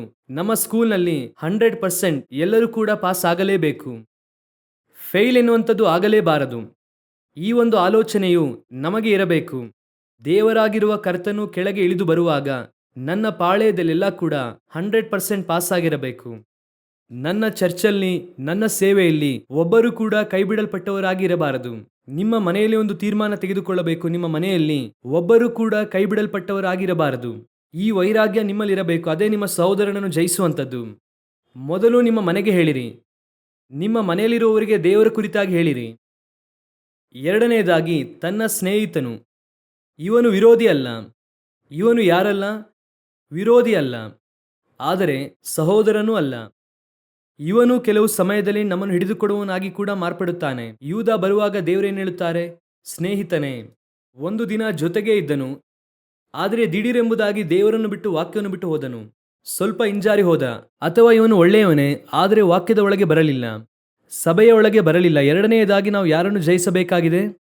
ಸ್ನೇಹಿತನನ್ನು ಜಯಿಸಬೇಕಾಗಿದೆ. ಇವನು ವಿರೋಧಿಯಲ್ಲ. ಈಗ ಇಸ್ಕರಿಯೋತ ಯೂದನು ಬರುವಾಗ ದೇವರು ಅವರನ್ನು ಕರೆಯುವಾಗ ಕರೆಯುತ್ತಾರೆ ಸ್ನೇಹಿತನೇ ಎಂಬುದಾಗಿ ಕರೆಯುತ್ತಾರೆ. ಮತ್ತಾಯ 26ರಲ್ಲಿ ಇದೆ, ಸ್ನೇಹಿತನೇ ಎಂದು ಕರೆಯುತ್ತಾರೆ. ಹಾಗಾದರೆ ಎರಡನೆಯದಾಗಿ ನಾವು ಜಯಿಸಬೇಕಾಗಿರುವಂಥದ್ದು ಯಾರು ಗೊತ್ತಾ? ನಮ್ಮ ಸುತ್ತಲಿರುವಂತಹ ಸ್ನೇಹಿತರನ್ನು. ಇವರನ್ನು ಜಯಿಸಬೇಕಾಗಿರುವುದು ಅವಶ್ಯ. ಹಾಗೆ ಕಡೆಯದಾಗಿ ನಾವು ಯಾರನ್ನು ಜಯಿಸಬೇಕು ಗೊತ್ತಾ? ನಮ್ಮ ನೆರೆಯವ ಅಂದರೆ ಹೊರಗೆ ಇರುವಂಥವರು. ಇವರು ನಮಗೆ ಸೇರಿದಂಥವರು ಅಲ್ಲ, ಆದರೆ ಇವರಿಗೂ ಕೂಡ ಸುವಾರ್ತೆಯನ್ನು ಹೇಳಿ ಇವರನ್ನು ಕೂಡ ಆದಾಯ ಮಾಡಬೇಕು, ಇವರನ್ನು ಕೂಡ ಜಯಿಸಬೇಕು. ಅಂದು ಎಷ್ಟು ಜನರನ್ನು ಅವರು ಜಯಿಸಿದರೆಂಬುದಾಗಿ ನೋಡಿರಿ. ಓದಿರಿ, ವಿಮೋಚನಾ ಕಾಂಡ 32ನೇ ಅಧ್ಯಾಯ 28ನೇ ವಾಕ್ಯ. ಲೇವಿಯ ಕುಲದವರು ಮೋಶೆ ಆಜ್ಞೆಯ ಮೇರೆಗೆ ಮಾಡಿದರು. ಆ ದಿನದಲ್ಲಿ ಜನರೊಳಗೆ ಹೆಚ್ಚು ಕಡಿಮೆ 3,000 ಮಂದಿ ಕೊಲ್ಲಲ್ಪಟ್ಟರು. ಈ 3,000 ಜನ ಯಾರಂದರೆ ಸಹೋದರ, ಸ್ನೇಹಿತ, ನೆರೆಯವ. ಒಟ್ಟು ಎಷ್ಟು ಜನರನ್ನು ಜಯಿಸಿದರು? 3,000 ಜನರನ್ನು ಜಯಿಸಿದರು.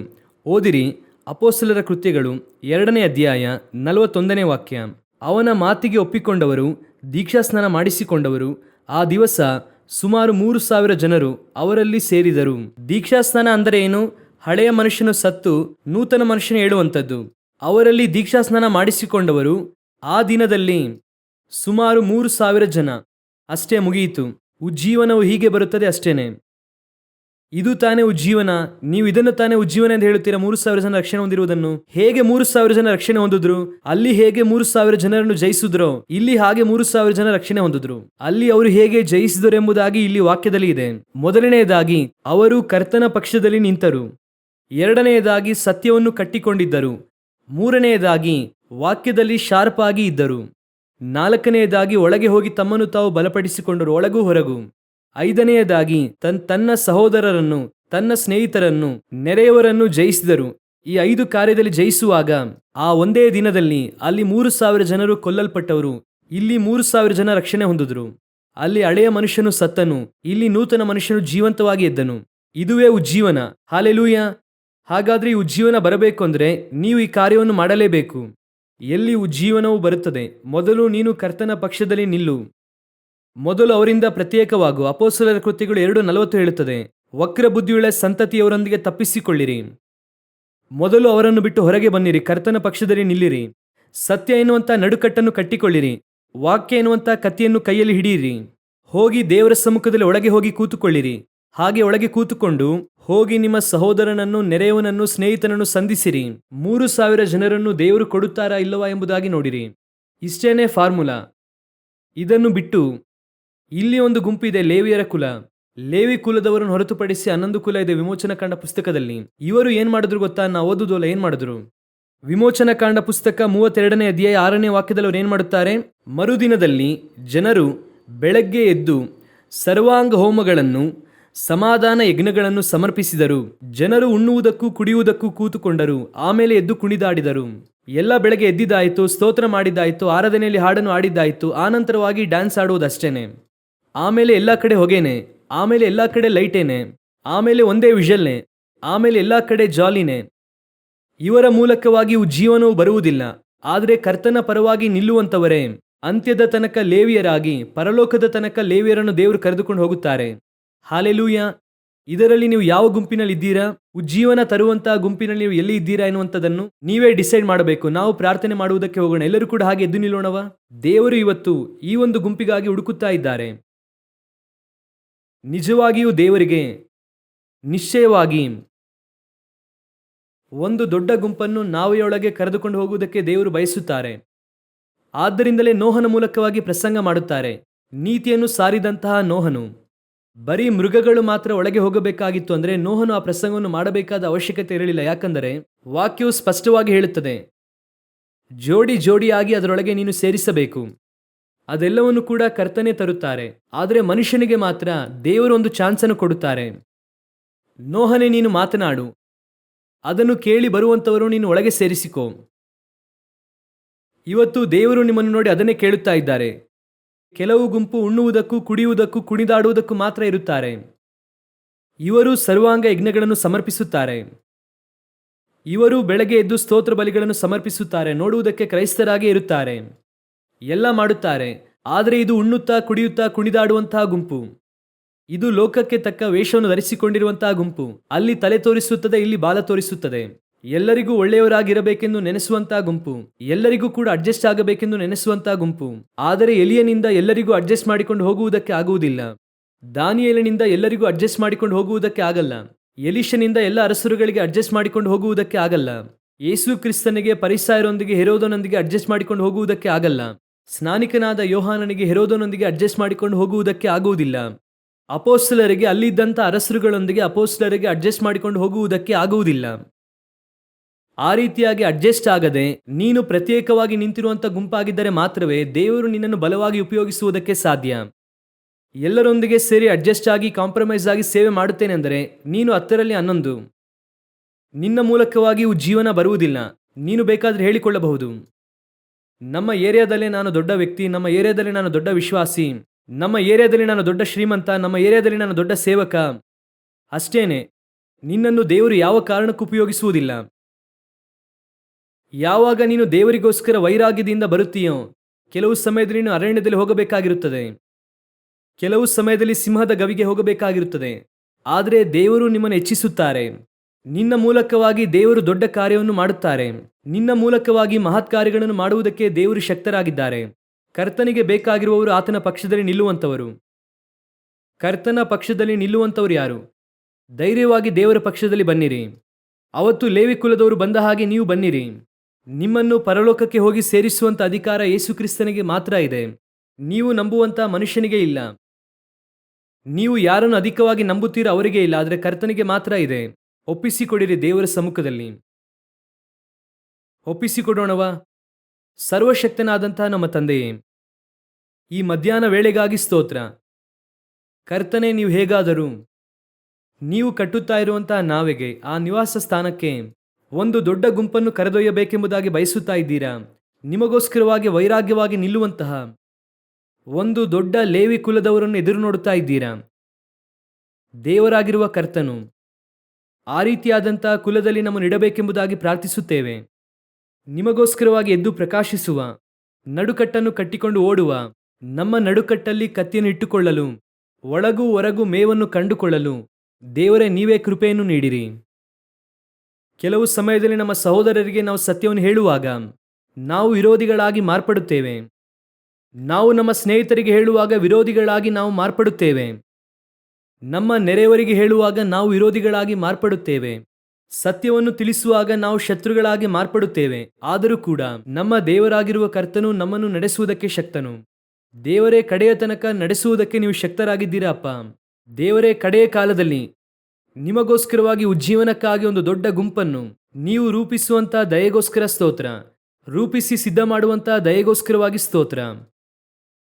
ಕರ್ತನು ನೀವು ಹಾಗೆ ನಡೆಸುವಂತಹ ದಯೆಗೋಸ್ಕರ ಸ್ತೋತ್ರ. ಆಶೀರ್ವದಿಸಿರಿ, ನಡೆಸಿರಿ. ಯೇಸು ಕ್ರಿಸ್ತನ ನಾಮದಲ್ಲಿ ಒಪ್ಪಿಸಿಕೊಟ್ಟು ಪ್ರಾರ್ಥಿಸುತ್ತೇವೆ, ಜೀವವುಳ್ಳ ಒಳ್ಳೆಯ ತಂದೆಯೇ, ಆಮೇನ್.